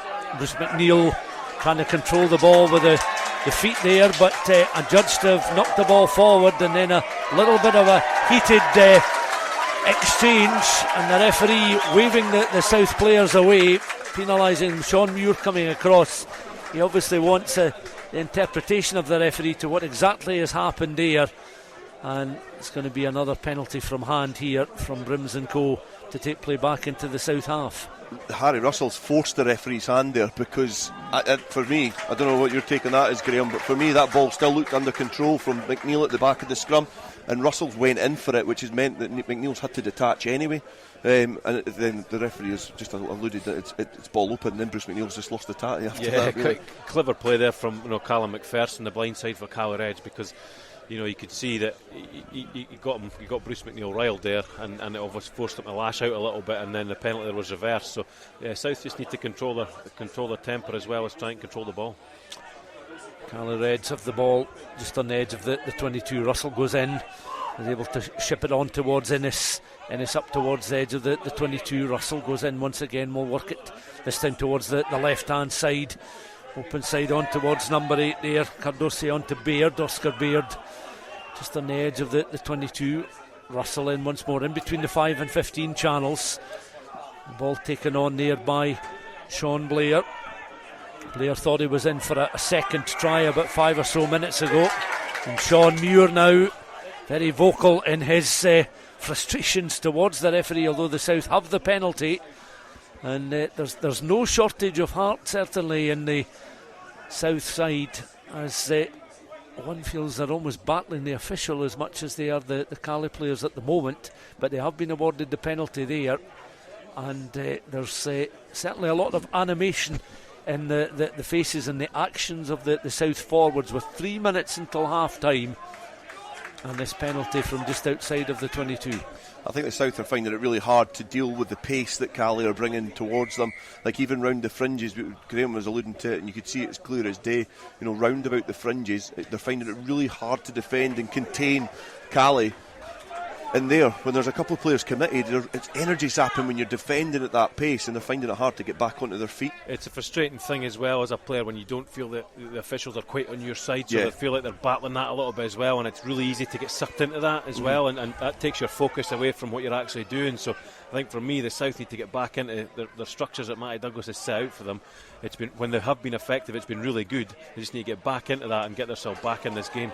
Graeme does well once again to win the ball in the line, the blind side, takes the ball up. McNeil in behind him, was tackled there by Steph Yarrow, the Cypriot internationalist. Yarrow, of course, part of the Stirling County set-up, as it's been stolen. Turnover ball, and Cali looking to try and win possession. The penalty, though, awarded by the referee just outside of the Cali Reds 22, eating up a few more valuable seconds, just over 90 seconds until the break. 10 points to 3, and I'd imagine that Stuart will have no problems in filling the short period of half time with the various talking points from the first half, as that's not a touch finder. It's played back down by Kirk Ford, on then towards Brims. Brims then is able to release the fullback Moriatoki up towards the halfway line. Again, Cali looking to try and find some space. Russell goes in once more, reaches in, able to recycle ball. Again, the Cali players looking to build as Muir gets back to his feet. One or two of these South players, of course, they played an extraordinary amount of games in recent times. The stolen possession of the ball, though Colvin's pass just beyond that 10-metre line goes a little loose. So the momentum of that steal and go just drops slightly as Colvin again on towards Hutchison. Bruce McNeil brought to ground just on the 10-metre line into the final minute of the first half. Played there by Dodds, on then towards Fairbairn out on the right hand side, in between the 5 and 15 channel. Colvin again mops up, finds Muir with the pass, goes to ground. McNeil over the ball, so too is Colvin. Colvin then on towards Hutchison. South again on an interception, and the blind side's away. Callum McPherson has he got the legs. The blind side heading towards the try line. He's not going to be denied this time. And Cali Reds are in an opportunist score as the South were trying to build an attack from midway inside the Cali Reds half. The slightly loose pass there found the welcoming arms of Callum McPherson, and the Stirling County player running more than half the length of the field. Chased all the way back by Dwayne Patterson, who had to do quite a bit of tracking from his wing. And it is 15-3 now. There's no suggestion that the referee is going to overturn that decision. And the Cali Reds striking again before half-time, and the South certainly have got some work to do in this second period. 15 points to 3 with the conversion to come. Struggling for the answer to what Cali are giving them in defensive pressure. Not really earning the right to go wide as quick as they did there, stretching the ball on a couple of occasions, and you could see it from where we were. South were really, really flat. They had 2 or 3 options, but they were all really, really flat options. And when they seeded that pass out, it was read brilliantly by McPherson. He still had a lot of work to do. But I think it's because Cali are asking a lot of questions of the South, and they're not being able to find the answer. Do they kick in behind? Do they just truck it up? Do they try and suffocate them with the ball? It's difficult to deal with. Yeah, for me as well, the South just in that phase of play, those 4 or 5 phases, just look a little bit leggy. You know, looked like they weren't quite getting back into position, ready to strike again as quick as they were in the first 25 minutes. And I think that was kind of Struan didn't have a hell of a lot of options there, and then gave the pass that was never really on. McPherson did read it very well, but that wide pass there was never on. Yeah. You know, there was more defenders than there was attackers, so it should have been really kept tight there. But the South, obviously, they're going to get this restart, and it would be really, really important to try and get something before the half-time whistle. Yeah, again a bit of a laboured kick from the tee. The ball was at a fairly flat angle on the tee from Liam Brims. A missed conversion. 15 points to 3 then the scoreline as this match resumes before half time. The clock in the ground suggesting we've played just a minute of added time. There have been 1 or 2 stoppages. Angus Dunn, of course, has been a first half replacement for the South. as the Caledonia Reds from the 22 plate downfield. Bruce McNeil stands, waits, gathers. He's able to win the ball, takes the ball up towards the 10-metre line. In behind him very quickly is Colvin, played on Muir. Hutchison out now towards Dodds. Dodds stopping and checking, opting to go onto the weight of the left foot, then back onto the right. And a little goose step there from Kirk Ford. On it goes again. Muir taken on this time by Nicky Little. In between that 10 and 22, Hutchison on in towards Frankie Robson. Robson goes into the tackle. Tackle made well, comes back towards Hutchison. Dodds has it. Dodds reverses back in towards Bruce McNeil. McNeil tackled there by the Caledonia Reds left winger, who's back on his feet once more. And once again, Ruka Daguni called into action defensively on that left hand side. Centre field though, taken on by Muir up towards the edge of the 22. Back it comes again through the hands of the scrum half. Taken on this by Hutchison on this left hand side. South looking for a bit of width. How they would love a score at this stage in the first half. Trailing by 15 points to 3. Recycle ball. Carrier gets up towards those final 5 metres. There's a Cali player just down on the edge of the 22 now, and Cali down a man defensively. The South trying to force the issue there as they've crossed the line. The referee raises the arm. An untidy score, but a well-earned South score, it has to be said. Cali were certainly down a man, and South have scored a try there. Shawn Muir was right at the thick of it. Yeah, it's a great response there from the South. You know, they worked really hard for that. They were having to work so hard that a couple of times they went left, and Dale and I kind of looked at each other because only 2 men for the South going round that corner, but they regained possession really well, were pretty clinical in there, and as Shawn Muir's done all year long for Hawick, he just carries that ball so effectively and got that big thigh in front of himself and bars his way over the line. It's the first time in the game that I was kind of watching it thinking I'd seen Carrier, Muir, Badenhorst carry, McNeil carry in succession. You know, there's not been that opportunity in this game, and that's your go-to ball carriers, and they did it so effectively. Got in behind, and I'll tell you what, I think it helped having Cardosi on the ground as well. I think he was sick on the 22, and if he goes off the field to play, that would be a big plus for the South. Yeah, Cardosi was clearly unwell on the pitch as he's still sitting upright, and that try coming at a very important time in the game as Dodds now, we'll see what he does from the tee this time. It was harder than the penalty that he missed a little bit earlier on, as it's now the South on the scoreboard once again. 10 points to 15 at half time. That try practically on the half time whistle, converted then by Craig Dodds.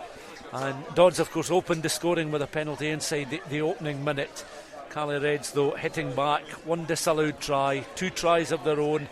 They have a 15-10 lead at the interval. But you talk about the likes of Matty Carrier and Shawn Muir. These players have had a lot of rugby, a lot of important, significant games in their legs in the last few weeks. Is it beginning to show? They'll certainly look to call on the reserves in the next 40 minutes to see if they can turn these arrears around. It's only a 5-point game, but it's the Cali Reds that lead at half time, having scored those 2 first half tries. The South of Scotland then trailing South 10, Cali Reds 15 at the break. This is Borders Rugby Radio.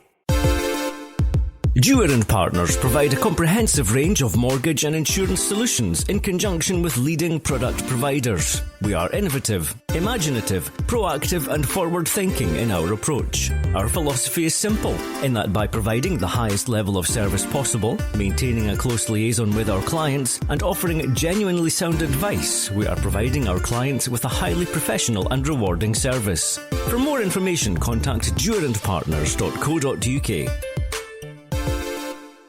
This is Borders Rugby Special on Borders Rugby Radio. Yes, you're listening to Borders Rugby Radio. It's Braidholm on a Sunday afternoon, rather pleasant Sunday afternoon as well. Hardly a breeze to be felt.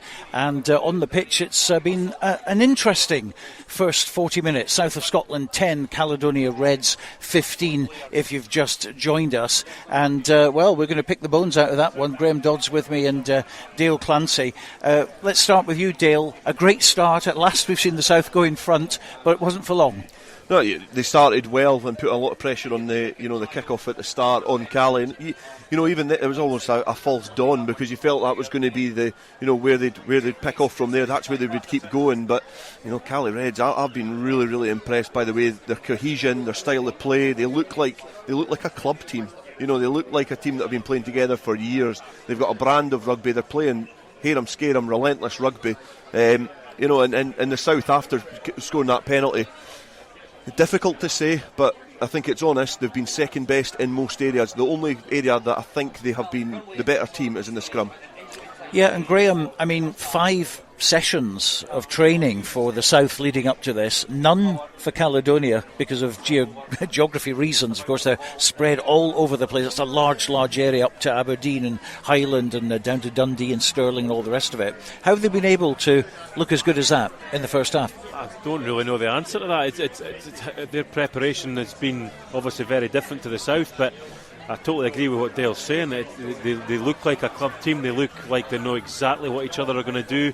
They've got really good structures in place, and Dale alluded to there. It's hear 'em, scare 'em, but it's really, really accurate. They're going out the back quite a lot, and they've got a very obvious kicking game as well to try and put pressure on the South back three. And so far for them, it is really effective in the way they're playing. And defensively for me as well, they're a really, really strong line in that blue and red strip, and South are finding it very hard to make gains. And I think the writing was on the wall very early on when we saw Max Wallace break and DJ Ennis combining in the centre, and the South found it very difficult to cope with. I'm finding that the pressure defensively from both sides is really, really good. The South are finding it hard to recycle, but outside of that kind of 13 channel, I think there could be a lot of joy for Cali Reds out wide, because they've been able to really contain the South of Scotland players, and then they're stretching them. They're playing in the right areas. There's not been too much kicking. There's been a couple of areas, there's been a couple of chips, which not the ones that you were on about at half time, but there's been some good little bits of kicking, but when they're stretching the South, I think they look really, really dangerous. Well, it took them 10 minutes to get on the board, and what a try it was as well. Idri Muratoke, the Highland player, of course, and also some tremendous work from Roko Duguni as well, both playing for Highland, both Fijians, of course. And that try, it looked tremendous, but you have to say a bit suspect at the back too. Is that fair? Potentially, but these guys are such good runners on the ball. They're rangy, they're quick, and they've got the change of line, the change of angle that they have. And it was just like sevens, wasn't it, as Stuart said? Absolutely no criticism with Kirk Ford and his fellow back three, because I would hate to try and defend that, and it's almost like a ghosted pass, but I think we'll have to give the credit to the attacker there. And moving on from what Dale was saying, that 13 sort of 15 channel as well, you look at the South, and they're effectively playing with two inside centres. They've got Craig Dodds there and Frankie Robson, and no disrespect to them, excellent players in their own right, but not really a 13. So I think that's why Frankie's eyes are probably looking in more than they are out. So that's maybe one thing that the Cali Reds have picked up on pre-match, and thinking, can we have a go on the 13's outside channel? And that's something South will have to look at defensively for the second half. And Cali, very inventive. Yeah, they're looking to play and from everywhere in the field, and that's a good thing from a spectator's point of view and a neutral's point of view. They're trying to play, and they're not scared to chuck it about, which obviously great. They've come here to win the game. There's absolutely no doubt about that. And they could have been 15 points to 3 up at half time quite easily, and you couldn't have grudged them any of those points, and they've come to play, and the South will have to really step up to get back in it. At times Liam Brims could have been playing from a sun lounger, because he's just been getting the ball then just spilling it out or just kicking it. He's not come under a lot of pressure. He's been getting really, really good service from a forward pack, which is in the loose, I think, getting the upper hand of the South, and which is meaning that the backs have got that little bit of more liberty to play. If the South are finding it hard to retreat and get their defensive shape, it's because they're having to scramble quite a lot of the time, because the forwards are carrying the ball, but they're carrying it 2-3 yards past the gain line, which means that you're having to retreat, which then sometimes narrows your defence. And as Doddsy says there, Frankie Robson is probably angling more in than out.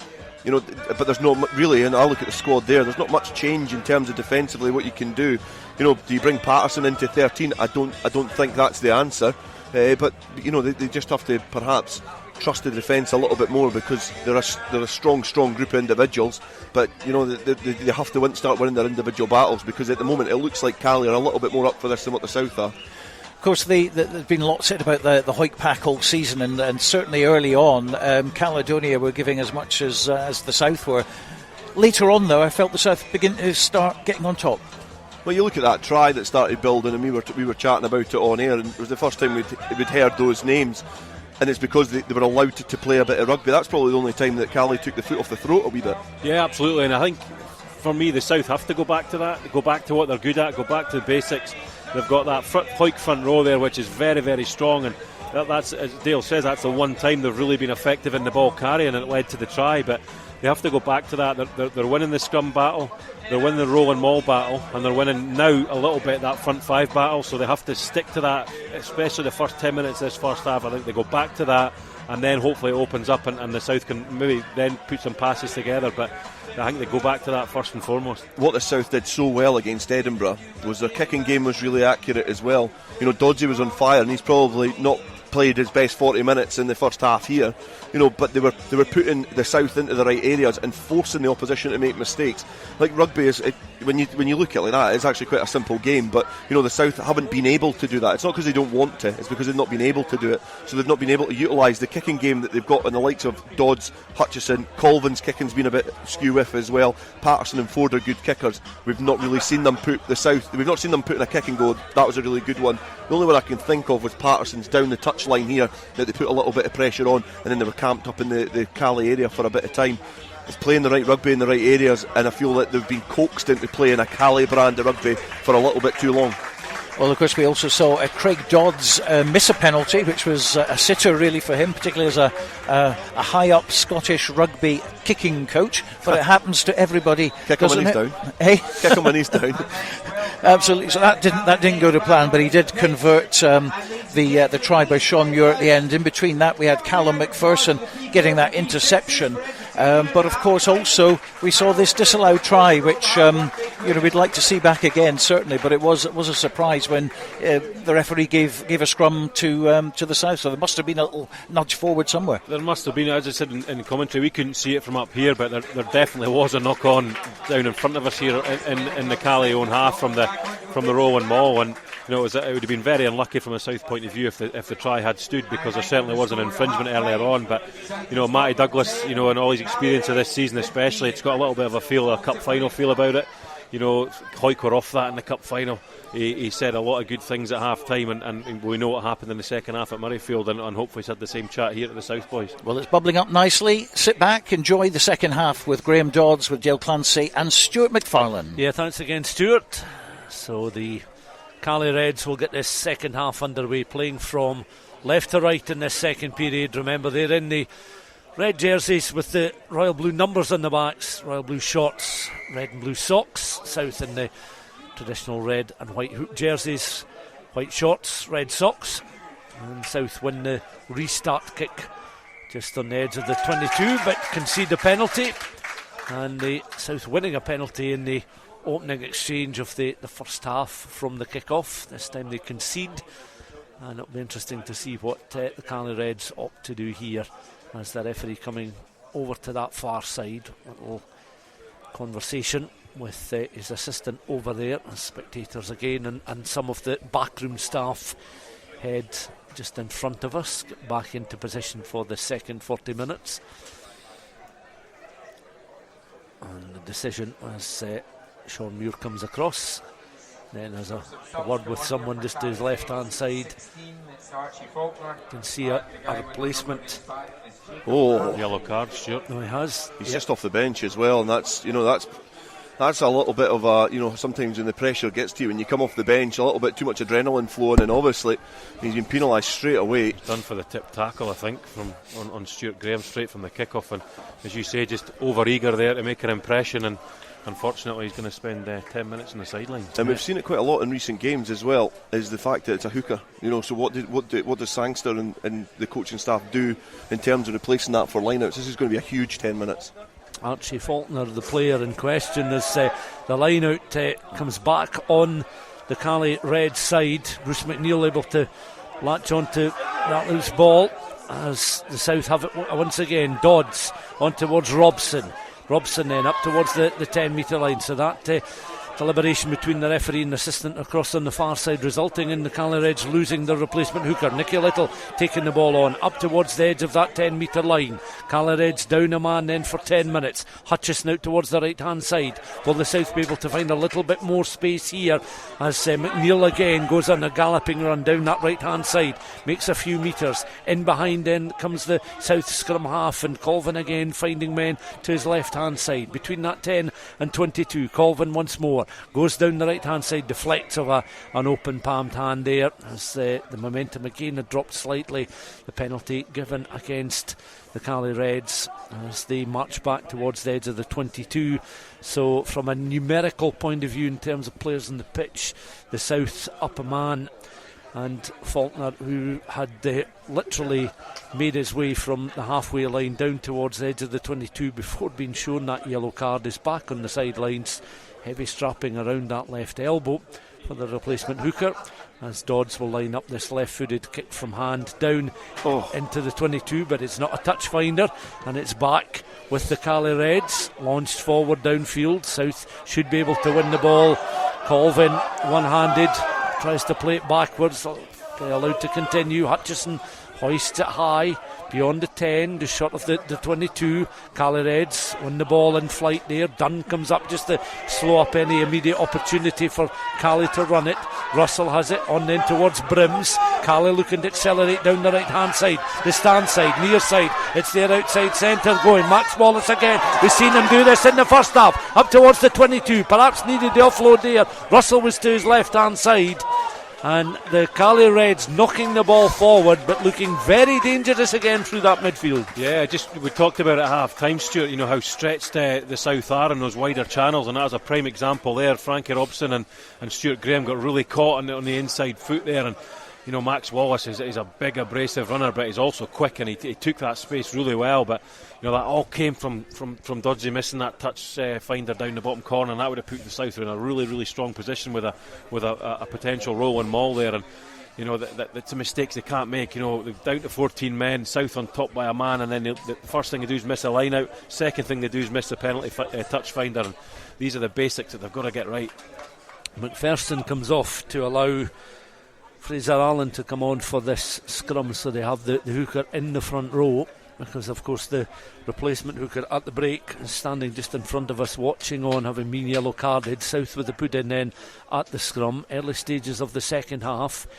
Live rugby from Glasgow in this Inter-District Championship final. 15 points to 10 the Caley Reds lead. The South though win the penalty on the edge of their own 22. Little exchange there between a couple of the players. You can see that I think Michael Badenhorst wanted the last word there as the Caley players exited the South 22. Dodds from hand plays the ball down towards the halfway line. You can see Harry Russell just has a quick word with a couple of the backroom Caley Red staff as he marches past. Yeah, very uncharacteristic of Doddsy before to miss that kick to touch, especially coming off in the second half.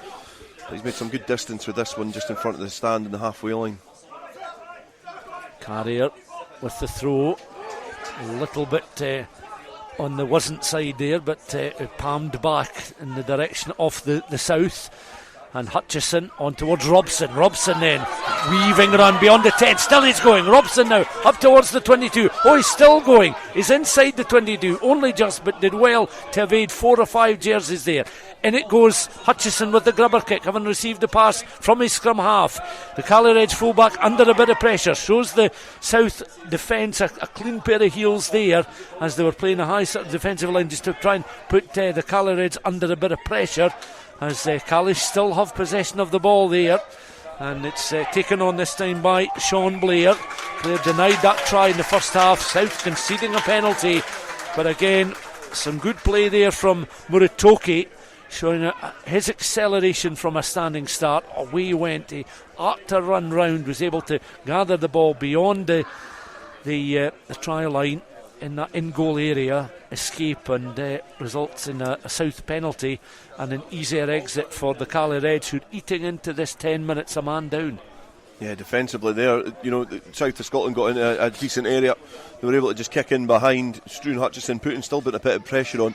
But Nicky Little, when he's made that two-man tackle, he's just found himself on the wrong side with little or no chance or ability to move from there. So he's conceded the penalty, which means that, again, off the hook, Cali Reds can kick downfield and clear their lines and eating at the clock as well in terms of getting back up to a full complement of players. Much better there from South and a simple Rangi ball and great running. He's done it for Kelso all year. Frankie Robson, as Stuart alluded to, brushed off four or five Cali's defenders. More of that, and then just finishing it off the back of that, will get South back in the game. Oscar Baird winning the ball in the line. Cali now away they go up and beyond a halfway line looking for some options, and it's their hooker with the run there. Fraser Allen up towards the edge of the 22 with a decent offload down towards the left hand side. Russell rather hurried past there, but it's taken on by his half-back partner and he's going to be in underneath the post more or less. Liam Brims with the score. Russell was very quick onto that loose ball. He played it towards Brims. Brims had a lot of work to do inside the 22, and it's the 14 men of Cali Reds who strike first in the second half to open up a 10-point lead with the conversion to come. And that was clinical stuff from the Cali side, but it all goes back to a decent piece of acceleration, has to be said, from Fraser Allen. Yeah, that goes back to that penalty down there. That goes back to that penalty underneath the shadow of their posts. They kick clear, and that is a simple try. South trying to retreat to getting back in a defensive position. It comes back to that penalty, and perhaps they missed one before as well. That's a negative output on it, but that's easy. It's 50 metres in, 50 metres, and they've scored. Yeah, South had all the territory there, and that's a frustrating thing from a South point of view. They had the territory gain there, and all of a sudden they found themselves standing under their sticks thinking, well, what's going on here? When they're down, they're a man up, the Calis are down to 14 men, and they still managed to run half the length of the field and score to go. To pull away 22 points to 10, it's quite a long way back. And they'll be back to a full complement of players. But Graeme, you sort of alluded to just a moment or so ago when we talked about the quality of the Frankie Robson run. It was just missing the end product. It was, yeah. The first bit of it was excellent, very, very good off that first phase, and then it's just what you do next, and that's where against Edinburgh they were clinical. They were bang, bang, bang, and the next thing happened. It's a wee bit more disjointed from the South, and they'll really have to get the next points on the board here. Well, let's say the Cali Reds leading here at the 10-minute mark in this second half, and they'll be back to full complement. 22 points to 10 then to Cali Reds. They have the ball inside their own 22. Then Brims crossfield kick that bounces once and into touch. Well, was there enough on it just for it to bounce a fraction short of the line there? The assistant on this near side suggesting so, and the referee is definitely on the line, Stuart. Yes, he's overruling it. So the assistant nodding, acknowledging that the referee, Graeme, you had your outstretched arm saying, yeah, it did strike the line, so it was straight out, goes back towards the edge of the 22. And it's these fine margins that are going to be so important in the remaining minutes of this game. Yeah, that's a massive territorial gain there for the South, and they need to be accurate here. Matty Kyer needs to find his man and get this rolling maul going, and if the South strike back now, they're right back in it. Carrier, well, finds Badenhorst in the line. Then they get the drive on. The ball works its way back, I think now towards Carrier. He's sitting at the back of the line. Seems to be in possession of it now as the Cali Reds are forced backwards. It's with Colvin. Colvin then on towards Dodds. Dodds, they stop and check, but they continue the run on this left-hand side. Ball was taken on there by McKean, not to pull away from his wing. Muir on towards Badenhorst again. They're queuing up to try and finish off the move. The referee, though, has the arm raised as the South were up towards the try line, and Cali Reds been penalised for an offside decision 5 metres or so from their own line. It'll be a scrummage, and the South needing to try and turn the screw to get themselves back into this contest and just brush off some of the rough edges that have impacted their game so far with 22-10 the scoreline. Just playing to their strengths now. They've got to use that forward dominance at the set piece, the scrum, and then the line out. They need to make sure that they're playing in the right areas to make that achievable. Kicking down there, the Cali just couldn't deal with the rolling maul at all. They were starting to get panicked and scared, and when the ball went wide, they were just fortunate that they had Muratoki in the position that he could come in and intercept that ball, because the South looked like they were going in for a try. Another change has been made there as the yellow card, the 10 minutes have come and gone. So Archie Faulkner back on the field after a very brief introduction to proceedings at the start of the second half. Gordon Gregor is also on the field to play.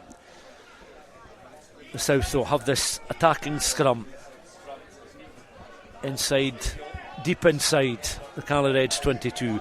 Colvin into the scrum, picked up by McNeil at the back. McNeil trying to swat away some of those Cali players, almost as if they're flies with the flailing arms there, but controlling the ball as best he can at the same time. Colvin then just in behind, squatting down literally on one knee, trying to go in, work the ball out towards the right hand side. South again, Sean Fairbairn this time looking to carry. South at close quarters. Colvin, they just pick and go down that right hand side. South, opportunity perhaps to open up here with 22-10 the scoreline, eating into time in the second period. Defensive work for the Cali Reds, attacking opportunity again. McNeil, he's bundled backwards, much to the delight of the Cali Reds coaching staff, but Carrier and Cove still attacking intent as they go forward once more. Colvin spreads the ball on towards Hutchison, back inside, then towards Frankie Robson, who pulls away into the body of the kit once more, on towards Muir. Muir is bundled backwards. McNeil, I can see, back to his feet, readying himself, so too Nicky Little, perhaps to be called into the action, as it's back now towards Nicky Little, played in from Colvin. Colvin goes in once more. Cali Reds players reorganised defensive. Energy sapping, been stolen, played forward. Cali Reds are able to hack it down beyond the 22. Referee will bring it back. And there's going to be another set piece inside that Cali Reds 22. There's a Cali Reds player down, receiving a bit of treatment. One or two of the South players looking a bit heavy-legged at the moment. But you can understand, such has been a arduous season for many of these players, and an energy sapping 50 plus minutes here in this inter-district final. 22-10 to Cali Reds the score. You can just see that from the South point of view, Bruce Colvin's calling for his forwards to come round the corner. They're just not quite on their toes, they're sitting a bit back on their heels, as you say, Stuart, a little bit heavy legged at this stage of the season, and that's one thing they're going to have to get round that corner just to suck them across, because they're not forming any space in the Cali defence coming back on the open side the way it is just now. Cali are working really hard and really knocking them back in the tackle, but the South in a really strong position here with a 5-yard line out. As Matty Carrier now has the ball on towards Angus Dunn in that line out, still 5 metres from the line towards the right hand side, looking to go once more. Another decision given against Cali Reds across on that far side, almost the furthest point on the pitch from our commentary position, away over on that far side. A clutch of spectators just behind those advertising hoardings, getting a up close and personal view of the action just at the moment. Another scrimmage. Cali Reds, one or two of their players going through some warm-ups, those still in bibs, looking to get on and involved in the action as we're approaching the midway point in this second half. 22 points to 10 the scoreline. Still plenty of time for the South to turn it round, but they'll certainly be the side that will want the next scoreline if they're going to try and overturn the deficit at the moment. Attacking platform for them here once again. Over on that far side, referee David Young just walks in between the respective front rows. These are important moments for the South.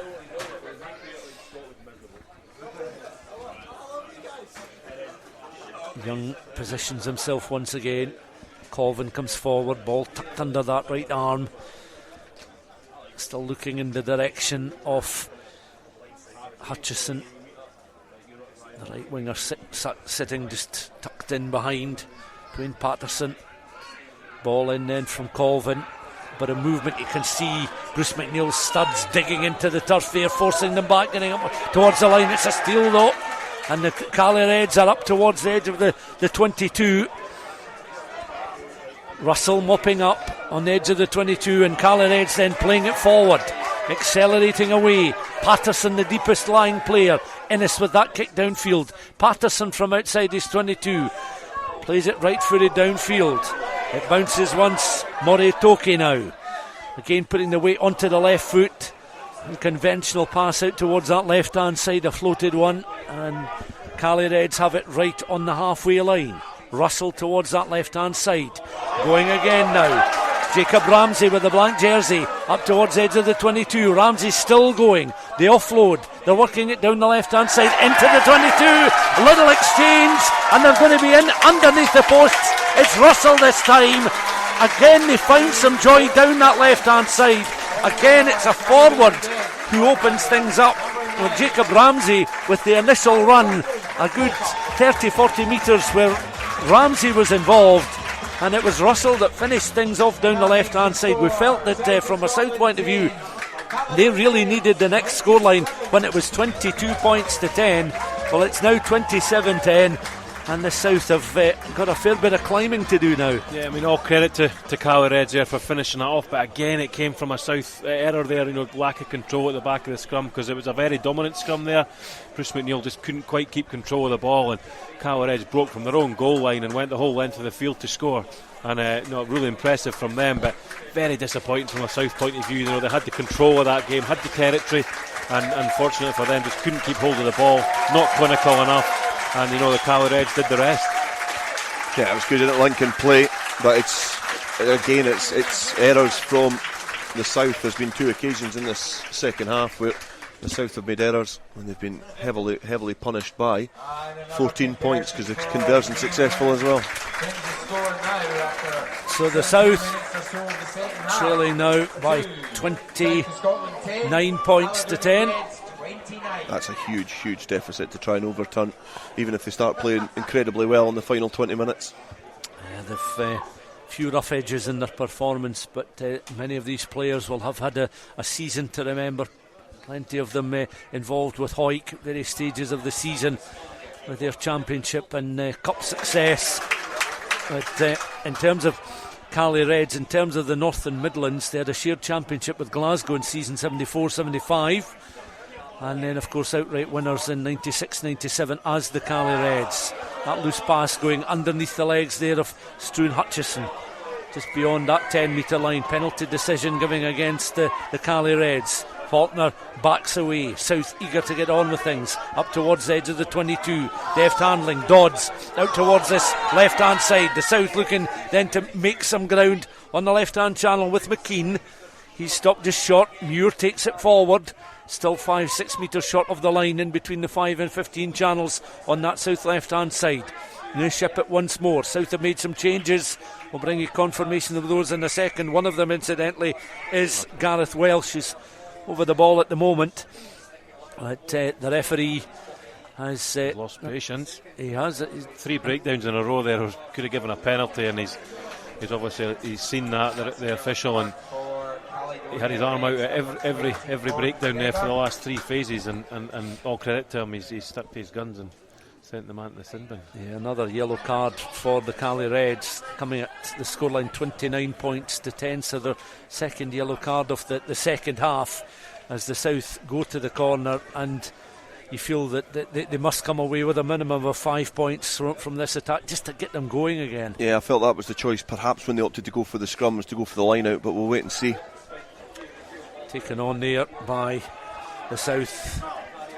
Gordon Gregor, incidentally, was the player that was shown the yellow card. He's down just in front of us. Welsh then looking to mop up, and taken on once again. Bruce Riddle on for the South as well, as it comes back towards Dodds to Hutchison, and that pass over the heads. A couple of the South players finding Patterson eventually. Patterson had to sort of stop check, just assess the situation when he gathered possession of the ball there. It's recycled. Graeme getting involved once again. South still inside the 22, trailing by 29 points to 10.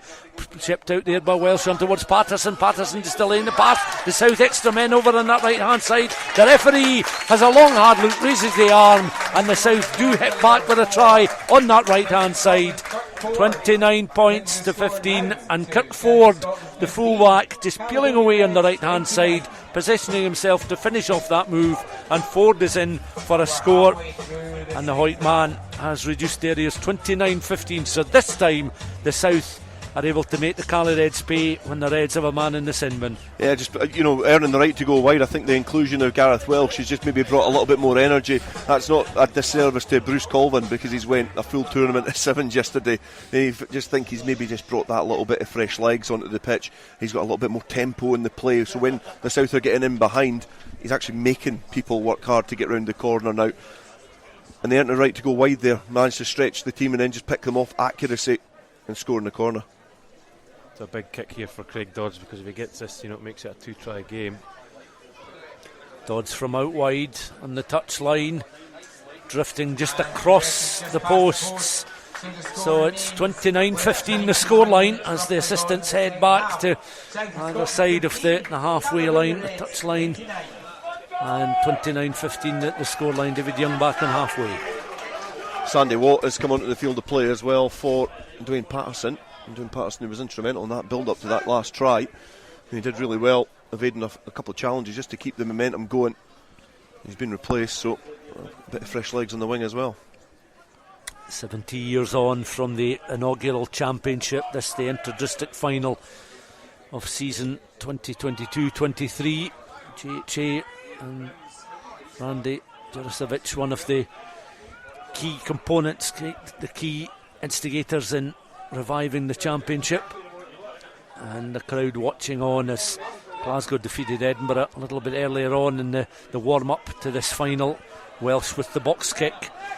Cali Reds have their fullback underneath it, and away goes once more Murray Atoke over that 10 metre line. That bounces towards Frankie Robson. Robson goes to ground, mopped up, and flatter kick played downfield from Struan Hutchison again. He's had a very busy weekend with sevens action, and now he's played more than an hour here in Glasgow in this final at Braidholm. As that's a touch-finding kick which almost ended up in the front row of the stand, but will result in a throw-in for the South just on the edge of the 10 metre line. A few of the spectators saying, come on South, wake up, but they're beginning to, I think, emerge from the slumber at the moment. There's still some work to do. Wake from the slumber as Shawn Muir comes across with the word in the ear of Matty Carrier on this left hand side. 10 metres then inside the Cali Reds half of the field, taken on by Welsh, on towards Hutchison. Dodds has it now, out towards that right hand side. They're queuing up. Ford out towards the right, and again looking for the likes of Sandy Watt on that right hand side to gain some ground up towards the edge of the 22. They've got that far. Now they're looking to Bruce McNeil again, but it's recycled by Welsh on towards Hutchison. That was a flatter pass, bringing Carrier into play. Carrier coming onto the ball with a bit of acceleration and momentum into the 22. The advantage will be coming the way then of the South as Welsh goes in once more, tries to find a gap. That's just closed off, played off the ground there. Dodds inside the 22 on the angle, is able to bring McKean into play from a standing start. That's the stop and check. 29-15 the scoreline for the Cali Reds into the final quarter of this final here at Braidholm. South going again, still inside that 22. Still Welsh has it. On in towards Hutchison. Hutchison again tries to accelerate into the contact. 5 metres from the line. Carrier over the ball. The referee, a blast of the whistle. Having played some advantage, back he comes to the edge of the 22 for the penalty. 29-15 the scoreline. 2 converted tries separating the sides. The South feeling that they've got the bit between their teeth.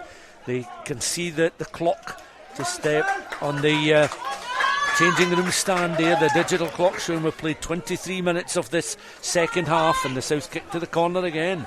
Yeah, they look like they've got a little bit more energy now. I think Cali Reds look a little bit zapped. I don't know if you've feel the same, Graeme, but they look like they just went up a gear. Yeah, absolutely. I think they've kind of had to, because they've known if they didn't up it, this game was going to get away from them, and all credit to them. They've scored a quick fire try back, and they've got a real chance here to make it another one. Almost an overthrow that didn't come off, but it comes off in the end because the South players were loitering with intent at the back of the line to finish off that move, and the South are in for a try to take them to within 9 points with the conversion to come. And it certainly wasn't a conventional line out with a a win in the air. It was over the back of the line, one at the back, and the South are in for a try, which, as I say, brings them to within 9 points with the kick to come. Yeah, great reactions there from Callum Cruikshank, the replacement tight head prop, the Melrose boy, and he's just got kind of pirouetted, caught the ball, pirouetted, and found a gap over the line. But a wee bit worrying from a South point of view. The line out did go astray, but he took his opportunity well there, and South are right back in it now. Almost silence around Braidholm as Dodds then, the ball on the tee. This to make it a 7-point game. That's beginning to swing just the wrong side of that left-hand post. Dodds flings the tee away in frustration. 29 points to 20 then, the scoreline, with the Cali Reds still down a man, but 9 points clear. He could have been kicking a brick the other week there, and he would have still got it in between the sticks, and just today the kind of radar's just slightly off. But you still look at the clock at the end of the stand. It's 15 minutes, 9 points down. I think there were 19 points down at Stirling in the last encounter between these two sides, and they came back to win. So it's certainly not impossible, but it means it's going to be an interesting finish to this final. Certainly what the spectators have been looking for as McNeil wins the ball from the restart kick on the edge of the 22. South looking again at Welsh to go forward here as Welsh plants the ball back. Hutchison then at standoff, delivers a kick right footed downfield. 5 Cali players back between that 10 and 22. It's won cleanly, and again the dry pitch, the dust from the turf just beginning to become visible as the players sliding around there, going to ground. Recycle ball. Cali Reds going again, taking the ball into contact there. James Brough, one of the replacement forwards. Cali working it down this right hand side. Max Wallace again. We've seen he's a dangerous creative figure outside centre. They go in. DJ Innes between the halfway and that 10 metre line on the right hand side. Recycle ball here as James Imrie is on as the scrum half. Has been for a few minutes, replacing Russell, one of the try scorers for the Cali Reds. Back it comes then to Brims, left-footed, into some space inside that 22. Bounces on some of the longer section of grass on the turf, and the South are trying to build from inside their own 22. They stop and check, and Kirk Ford there worked his way towards the left-hand side and launched it right-footed downfield, centrally towards the edge of the 22. Taken on there by their fullback, Morea Toko, up towards the halfway line. And ball just going loose, just a little bit untidy from the Cali Reds on the edge of the South 10. It's been snatched and taken away, and it's an opportunity here. The tap tackle is missed, and is Badner's going to be in down the right hand side. They're going to try and get underneath those posts. A gift of a score, but he had a lot of work to do as he grabbed the ball on the halfway line. And anything the Cali Reds forwards can do, the South can do likewise, because they've brought it back to within 4 points with the kick to come. It's going to be a tricky one for Dodds this afternoon, given his mixed fortunes from the tee. But guys, how about that for a response and a score? Yeah, they've taken the leaf out of the Cali Reds book, against the run of play there almost, and what a great set of heels he showed for a middle row forward. Badenhorst there, he's been doing that for Musselburgh all season. And all credit to him, he stretched away from the retreating winger from the Cali Reds and got nearly enough under the sticks. But Dodds needs to pop this one over and make it a 2-point game, because he's there's 7 points left on his boot this afternoon already, and it's really important that he pops this one over and South can regather. Inside the 22, right of centre. Yep, the two assistants looking at each other, raising the flags. A 2-point game, and it's been a test of character for the South, and they've certainly responded as the Cali Reds are back to a full complement. Callum McPherson is on, back on the park, and so too Seamus Ross of Highland is on with the curly mop of hair. He's going to be on for the closing now 12 minutes of the contest. One or two of the Cali players looking a little bit shell-shocked that they've had such a healthy advantage in the game, almost devoured very quickly by a South side who we mentioned a bit between their teeth. Well, they're right back in this contest, 29-27 the scoreline. Don't go anywhere, we'll bring you the closing stages of this Inter-District Championship final. What a great pace from Badenhorst, and again just the nerve for Dodds after a couple of ropey kicks to split the Kidlin as well. 2-point game, 10 minutes left. This is going to be a brilliant finale to this Inter-District final. Bruce McNeil readies himself, but perhaps no great surprise that they don't take the ball down towards the edge of the 22 where McNeil was loitering. Cali contesting the restart, knocking the ball forward, so it will be a set piece between the 10 and the 22 on that right hand side, and the South will have the ball at the scrum. And the South replacements have almost energised. They've made an important impact themselves, but they've energised a lot of the remaining South players on the park. They absolutely have, and Gareth Welsh, especially for me at 9's been the difference in this last 15 minutes, and just that little bit of extra energy. As you say, Bruce Colvin did very little wrong, but just got at the right time. Matty Douglas made that substitution at half-back, and he's made a huge difference, and almost, as you say, Stuart, brought everyone up to that pace with him. And all credit to the character of the South. You go 29-10 down with 20 minutes to go, and they never sat back and felt sorry for themselves. They got straight back into it, and have got themselves right back into this game, and it's an impressive attitude. They didn't expect anything else from the South boys, to be perfectly honest. They'll pull together, and they don't want to lose in that South jersey, and they've certainly proven that. Yeah, I didn't from the South. I didn't expect maybe a poor 55 minutes of play. That's probably the only thing I didn't expect from them. But the fact that they were still within, got themselves within a position where they can win the game is remarkable character. There have been some big performances for some players that have started. McNeil's never given in. He's still going out there, still got a lot in his tank. Matty Carrier at hooker as well. A lot of players are probably going to have to go 80 minutes in this game. And the feeling was as well that the Cali Reds may at some stage tail off a little bit, given just how much they'd put into the first 55 minutes of the game. Yeah. And given that they'd spent 20 minutes of that down players because of yellow cards. Yeah, and I think as well, the scrum again not coming to fruition, but I think as well with that is a lot of the Hoyk players and some of the Premiership players that have mostly been playing for the teams that are here, they've been playing right to the death, so there's been a lot of rugby. There's probably been a bit of a break for most of these players because they've not, they've got a wider representation of clubs than what the South do. So it's it's certainly, I think, that fitness level and that kind of conditioning from the South has paid dividends in the last 15 minutes. I don't know whether it'll get them over the line, but it's certainly holding an advantage just now. Well, they have the put in, as Dale was saying. You've missed none of the action as the scrum in between that 10 and 22 on the right hand side, in between the channels. South with the feed inside their own half. Welsh from the base of the scrum. Hutchison, cross-field kick. 2 players back for the Cali Reds, and it will bounce favourably for their full-back. Little deft kick. He gives chase, and South have been penalised there for the knock forward. He's took him out in there though, surely, Stuart. Yep, and the 2 15s coming together, and South still a little hard done by. You can understand why. I think that's, for me, that's a 50-50. I think the ref could have called either thing and he'd potentially be right. The AR on this side did come onto the pitch though. I think he's perhaps going to check if his mic's working, because I think he did step onto the field of play, so perhaps maybe had a little bit of feedback for the match official, just explaining that decision there. I think they're having a conversation now. I think obviously with our South spectacles on, we're hoping for everything to go the South way, but for me the Cali Reds player did take Kirkford out in the air when he didn't have the ball there, and I think hopefully that's what the AR's relaying back to his official. Time will tell. Yeah, it's just one of those rugby incidents, they can go either way. Kirkford certainly wasn't going to be slowing down going into that contact, and the referee sticking with his decision.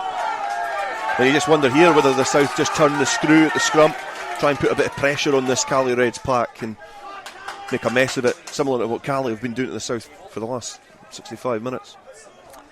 So Cali have the put in here. A game of fine margins.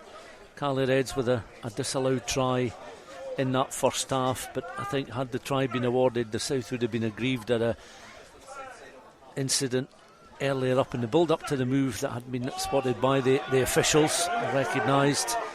And Craig Dodds not necessarily got his kicking boots on this afternoon, but the South winning that battle, and the penalty there given against the Cali Reds at the scrum. And now the South supporters getting a bit more vocal in their encouragement of these South players. And Dodds then from close to halfway measures a kick down towards the edge of the 22 inside But the clock inside the ground anyway, the final 5.5 minutes of this game. Matty Carrier comes across. A 2-point game, 29-27 to the Cali Reds. Muir comes across. These guys, particularly the Hoyt contingent, have seen it all before. They've delivered some late drama, not just this season but seasons past, coming from behind. Game looked lost against Curry in the final, but Hoyt managed to engineer a victory to win the title. And on the halfway line, the edge of the 22 now, the South looking to gain some ground, scrapping for everything.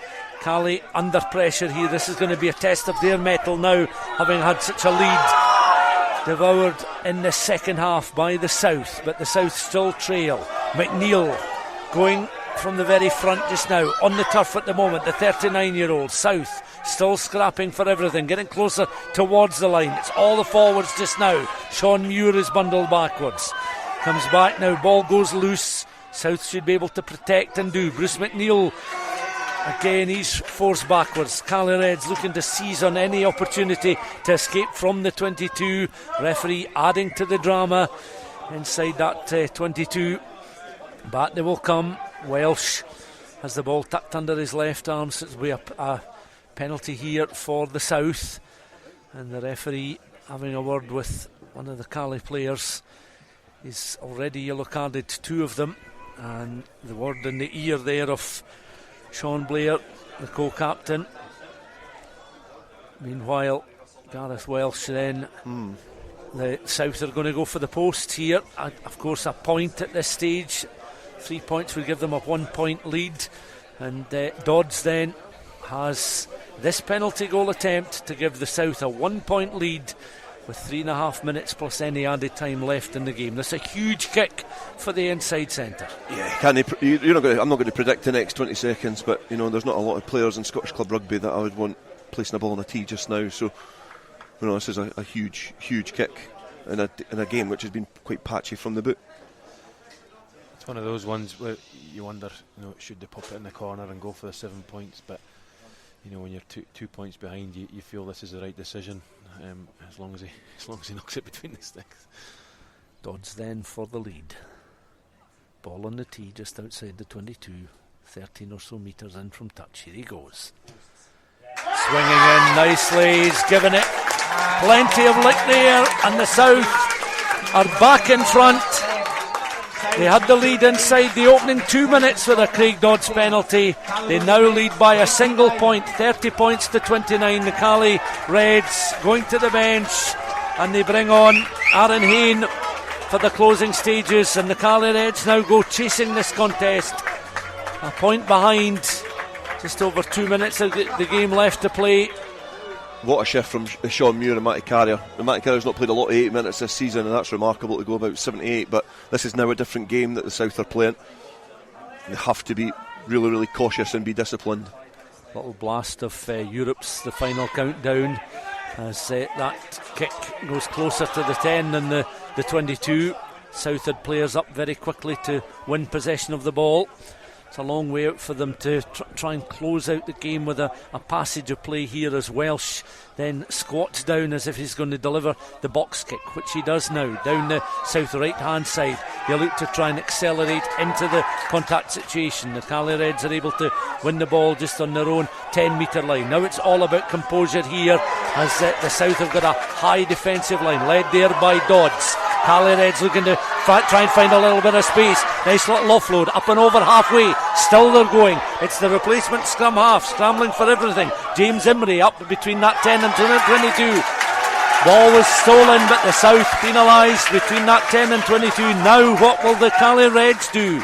Is this too far out and too awkward an angle here for a penalty goal attempt rather than going for the corner? They're going to go for the posts. Definitely every single day of the week that is going for the posts.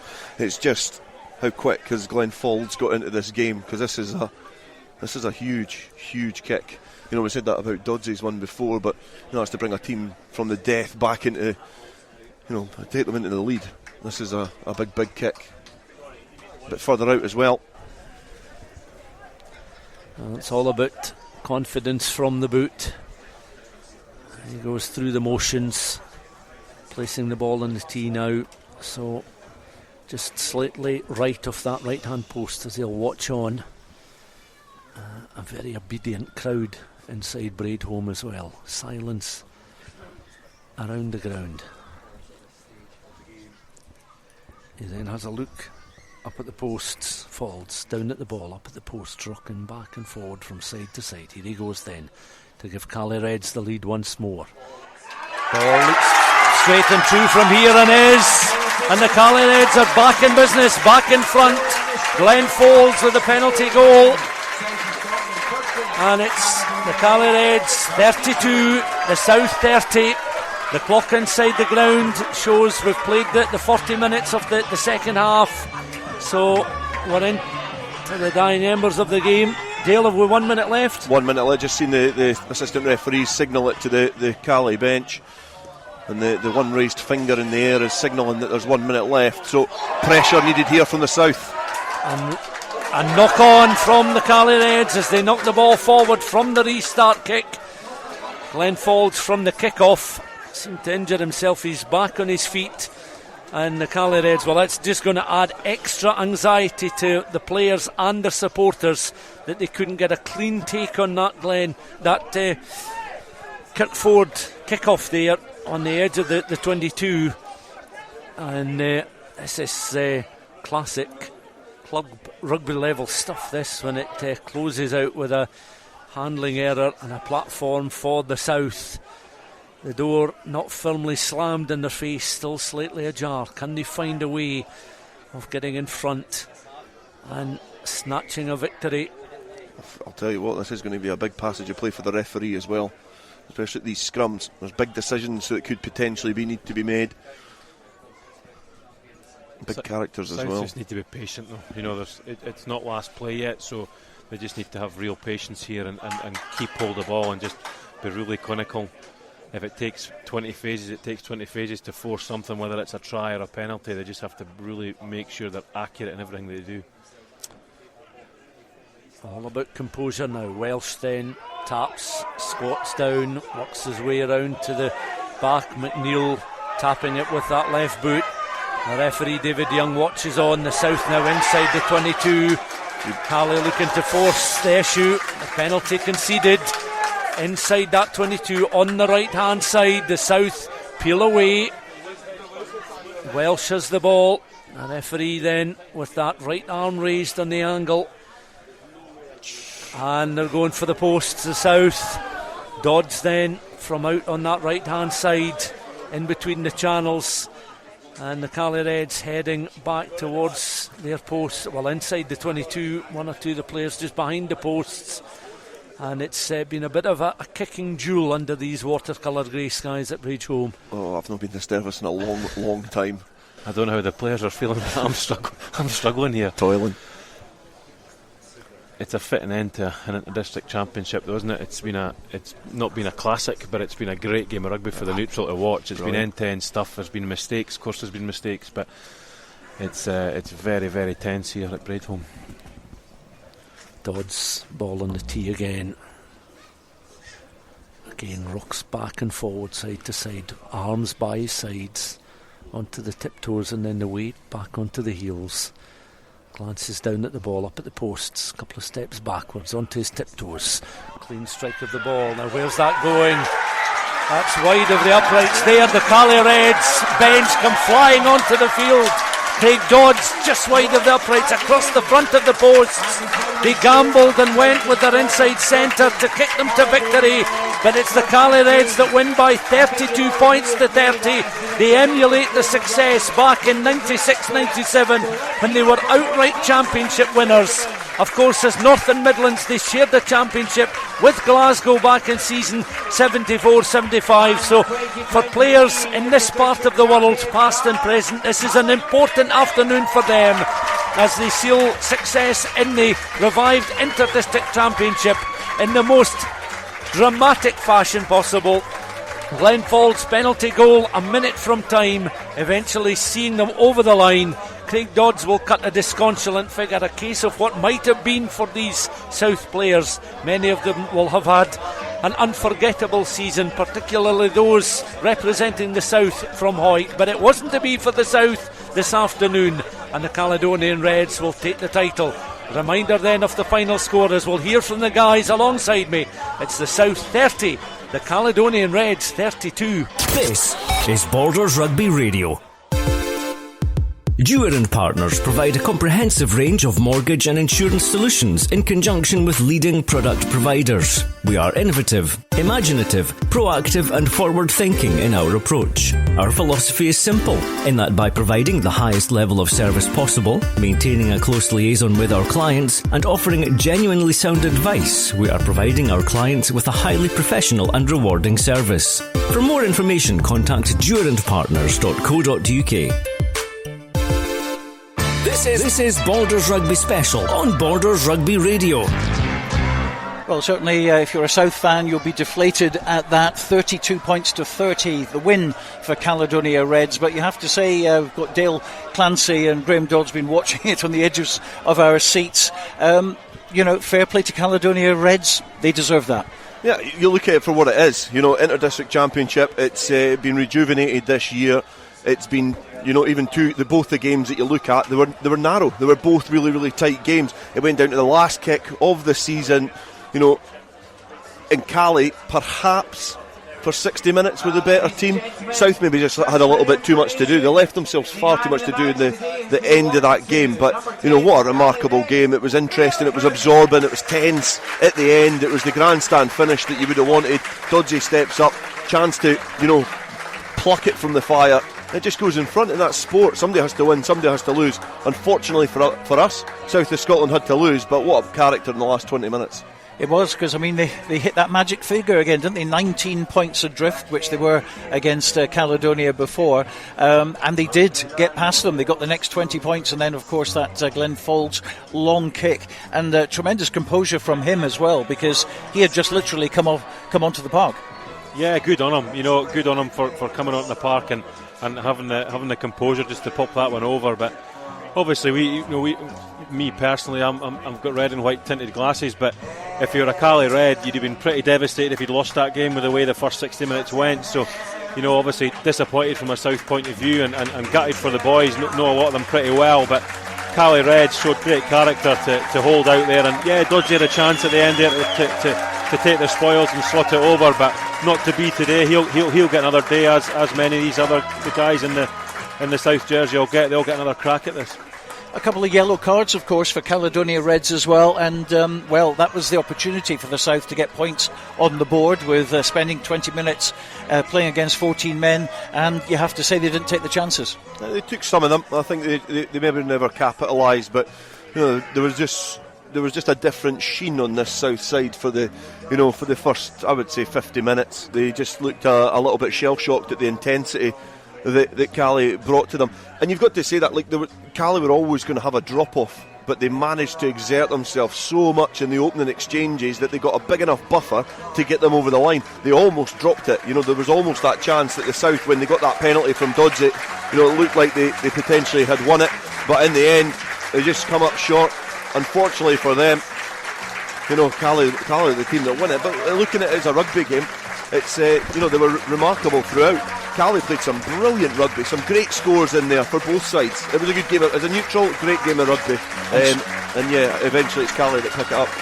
One thing I was going to say, guys, in terms of the championship and for the longevity of the championship, is this the perfect start to have a team like Cali Reds winning the inaugural championship on its return? Because clearly the appetite is with the other sides that have historically done so well in the championship, but for them to turn out and perform the way they have in the manner in which they have and have been brought together is maybe a great illustration of what can be done in the future. Yeah, and what I like to see as well is looking at the guys' faces from backroom staff right through all the players. It means so much to them, and that's what it's all about for me. They've come together from different clubs representing their region.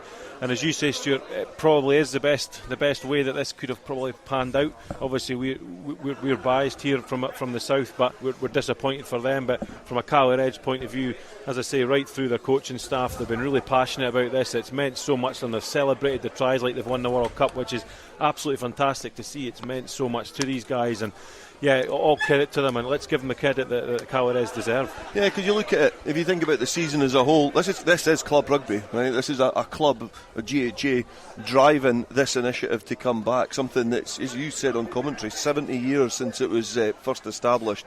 It's been rejuvenated again. Hawick have dominated the domestic scene. Cali probably not had a lot of success in recent years, in terms of their club game. It's a chance for, all those players to come together who have perhaps fed into the central belt of rugby. They can come back, represent their region, and they've got success at the end of what has been a difficult season for some players, easier for others. Hawick have had a remarkable season. Some of those South players as well getting promotion with Kelso and almost with Melrose, Kings of the Sevens winners as well. It gives a chance for someone else in the map of the country to get a little bit of success. And let's not forget as well, a lot of the Caledonia Reds team, and there's some National 3 players and the National 2, National 1 players in there as well, which is fantastic. It is, and I think that the interesting thing is that as well, maybe a lot of people felt, and I think the vote was something like 76-42 in favour of this being revived a couple of years ago, and GHA were very much at the heart of it. But maybe the club game after the introduction of the Super 6 needed something to freshen it up and revive it a little bit, because it was potentially going to end up stale. The fact that 6 teams then left opened up an opportunity for Hawick and Mar and teams like that to start winning championships again, and this coming in on the back of it. For all there being some descending voices that historically wanted to park it very much in the amateur era, this has been a perfect example of what these players can then aspire to. I think it's breathed life back into the club game. You think about what the Super 6 has done for likes of Hawick. Hawick have been a big benefactors of that, because the players have went back to their area to find success. And the Cali players lifting the trophy right in front of us just now, in front of the coaching staff. They get to enjoy their moment in the spotlight, and it is the other layer, I feel, for the club game that's needed. The next thing after that's the Scotland Club International, finding its concrete place in the club game. They produced certainly some fantastic rugby, did Caledonia Reds, and you had that happening as well, coming out of the blue, finding gaps all over the place. Then the South showing incredible character to, take 19 points down, then come out to edge at 30 points to 29, and then of course just miss out at the end. I think the difference as well is, so I'll bring Graeme in there and get Graeme's thoughts on this. The first yellow card, South were unable to capitalise. The second yellow card was a different story. Second yellow card they did, and they got the rewards and got themselves back into it. But yeah, that's probably a little bit of a lapse there. Actually, Caledonia Reds scored when they were down to 14 men the first time against the run of play, and just a little bit of inaccuracy from the South. They were just a little bit leggy, a little bit off it in phases, and separate times as well. A bit. Cali Reds got there. They got there over the line at the end, and unfortunately for us, Dodds missed the kick. But there you go. Well, just joining us at the back of the stand now is Shawn Muir. We're just going to get him a pair of headphones and a microphone, and he's here right now. Commiserations, Shawn. That's a tough one to take there. 32-30. Aye, that's a better pill to swallow, that, if I'm honest. It's probably karma for the Curry game, I think, for us white boys. But nah, it's tough. Fair play to Cali. First half they were exceptional. They kind of just threw the ball about and had us all over the shop. But nah, that's hard. That's a tough thing to take. Did they surprise you? Nah, not really. We've seen them play like that against Glasgow last week. That's a disappointing thing. We knew what they were going to bring, I think. First 40 minutes, we lacked a bit of accuracy in attack, but also in defence. We weren't getting set quick enough, weren't getting off the line and making our shots, and we just gave them too much a head start. Had the chances as well, of course. 2 yellow cards for them, didn't really capitalise. Exactly. Second half, we had our chances to win that game. But nah, fair play to them. Look, they're a good side. They've won it. We'll congratulate them. But now we'll take this on the chin. Tremendous character, though, to come back, that famous 19-point deficit, of course, that we had in the last game, and you got past that and in front just at the end, and it was just couldn't quite hold out. Aye, that's a disappointing thing. I think we got our noses in front, 30-29 at the end, and we just weren't able to see it out. It's just little inaccuracies, but nah, look, I thought we were going to do it again, come back from behind with the South, but I'm massively proud to be part of this squad, to lead the boys. It's a huge honour of mine. I'm passionate to play for the South, and Look, hopefully I'll get selected again next year when it comes around, and we'll look to put that right. I was going to ask you about the experience of being out there in front of a very large crowd here, and a great outfit for club rugby, because this is what it is. It is club rugby ultimately, and a final which absolutely stood up against anything we've seen this season. Definitely. Even last Tuesday against Edinburgh, 1,500 people there. It was. These are the games you want to play in. Brilliant crowd, brilliant atmosphere here today. Fair play to GHA and everybody for setting it up. It's been brilliant. Massive. I've loved the experience. I love playing with this group. It's something different going in with the boys usually go up against every week in the Premiership. But it's massive. I love playing for the South, and hopefully I can get back in next year and put this right. And this is the thing, this is here to stay now. Aye, definitely. I says it to the boys before the Edinburgh game that we want to set a standard. We want to set the standard for what the South looks like going forward for years to come, hopefully, even when I'm not playing. But hopefully next few years we can really kick on and stamp our authority in the centre district. So what are you going to take away from these two matches for the South? I think just the way we've came together. You seen the Tuesday against Edinburgh. It was an unbelievable performance. Some of the things we put together, and just the camaraderie the boys have got together, and we've enjoyed each other's company. It's been a 4 weeks, Wednesday nights, and it's been thoroughly enjoyable. It's good to get something for club players to aim at. Obviously, Club International's coming back. It's another thing to go at. And look, it makes you hungry as a club player. Like last year was a bit stale. But just playing for Hawick every single week at the end, you want something to aim for. It kind of gives you a little lease of life, to look at the South, Club International. It gives the boys out there something to aim for. Has it rejuvenated yourself as well? Because I mean, you were talking of quitting, weren't you, a year or two ago, and now you seem as enthusiastic as ever. Aye, definitely. Look, I had a few injuries a couple of seasons ago before COVID, and it was just it's tough rehabbing and coming back when the boys are playing. But this year I've kept injury free and I've played every game, and look, I'm loving my rugby. I'm loving being at Hawick, and it helps when you're winning. And look, I've still got ambitions. I want to play at the highest level I can, and which is the South and Club International. And look, I'm hungry. I'll be sticking around for a few years more, definitely. Well, that's good to hear. And certainly the Hawick people back at Mansfield Park for the 150th anniversary next year will be absolutely delighted. The guys put in a lot of work today. You led them tremendously. Commiserations at the end, but you certainly played your part. Thanks, Stuart. Look, like I say, it's been a huge honour to lead this squad. Thanks to Matty and the coaching staff for giving us it. And look, I'm proud. It's just disappointed we've came up short there. Yep. Well, you'll bounce back. Thanks very much indeed to Shawn Muir, the captain of the South of Scotland. Sadly, just falling short, agonisingly short today. 32 points to 30. A win for Caledonia Reds. Sum up that one, guys. I think for me, Shawn says a lot there. What it means to him personally to play for the South, to represent his district, and it's a massive honour for him to be able to captain the South. There's not many people in their careers that will get the chance to say that, and he's, as you said there, Stuart, he's led from the front. He's been outstanding. He's been Hawick's best player for me this year, and really the glue that holds them all together. He makes 12, 15, 18 carries every single game and puts his body on the line for that club, and he's done exactly the same for the South. And it's great to see, and it's great again to see what it means to represent the district, and I know all the other players are exactly the same off the back of him. So hopefully these guys continue to thrive towards it. And it's very interesting, Dale, isn't it, to hear Shawn Muir, who, as we said, was going to be quitting a couple of years ago. That's how he felt, and now this has all rejuvenated him. The Hawick success, and now the South coming back. Yeah, sometimes timing's a great thing as well. He's been fortunate that there was a nucleus of players at Hawick that have lit that fire again. He's enjoyed his rugby, and then coming into the South as well, like that. Just for me, if you're thinking about like a rugby neutral, when you're watching that game of rugby, they just had a bit of everything, had a bit of drama. I had a great spectating here at GHA as well, and it had worthy victors in the end. So that's the sort of things that all players in club rugby aspire to. They want to be playing at the highest level, but they want to be playing in front of all of these players, all these spectators here at likes of GHA. Well, just joining us, apart from Guns N' Roses, is Harry Russell, the co-captain of the Caledonia Reds team. You must be absolutely over the moon. Yeah, it's unbelievable, especially that last 3 or 4 minutes of play where the score changed hands twice, and then the South had to kick at the end to win it. Just madness. What was it like to play in? genuinely one of the most enjoyable games I've played in. Like, played in good spirit, bit of whinging to the ref from both sides, but like genuinely played in a good spirit and a good brand of rugby from both teams. You can see that with the score and the amount of tries that were ran in today.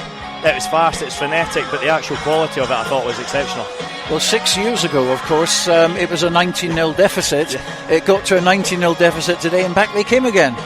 Yeah, slightly uncomfortable for me having just scored the try and come off and tried to pump the crowd up. Maybe that was what went wrong. But I mean, overall, I mean, you must be absolutely thrilled because I mean, you know, this was great for club rugby. It was great for the inter-district, particularly the people who said, "Look, we need this back." Yeah, it's massive. Like, you don't get any real opportunities to play rep rugby as an adult. Well, not for 6 years. So to get the opportunity to pull the Cali jersey on, or the South, or Glasgow, or Edinburgh, it's a huge honour to get to do it. And there's a whole load of tradition that goes back a long time for guys that have done it for years. So to be able to do it today was huge for us. And we're going to, obviously, you'll be enjoying that trophy for the next year. It will be back again. We hope it's going to be sort of maybe January, February time, which makes more sense ahead of the Club International. But certainly a big success. Yeah, I think it's been brilliant. Like, the crowd today is amazing. Have this as like the finals day in particular. So we came here early. We watched most of the Glasgow Edinburgh game. Again, really high quality rugby and enjoyed by the fans. I think it will only get bigger and better the more we get behind it and the more investment that goes into it, and that will ultimately become more enjoyable because the level will get better. Not sure about playing in January and February. I like this sort of weather when it's dry and it's fast, so I maybe need to put on a bit of bulk if I'm playing in those months. But the main thing is it's back. Exactly. Well, congratulations to you and your Caledonia Reds team for winning the Inter-District Championship. Well done. Thank you very much, guys. Harry Russell, and a win for Caledonia Reds in the Inter-District Championship, 32 points to 30. It's also the end of our season as well, but we're looking forward to all kinds of exciting things happening that we've got planned for you next season on Borders Rugby TV and radio. So we'll be returning in August for the Peebles Sevens. I'd like to thank all our team, both today and throughout the season, without whom we wouldn't be able to bring you this coverage, and also to all our sponsors and the Borders clubs over the last few months who have been absolutely brilliant at supporting us. Enjoy your summer break. We'll see you in a couple of months' time, but for now, from me and the team at Braidholm, a very good night.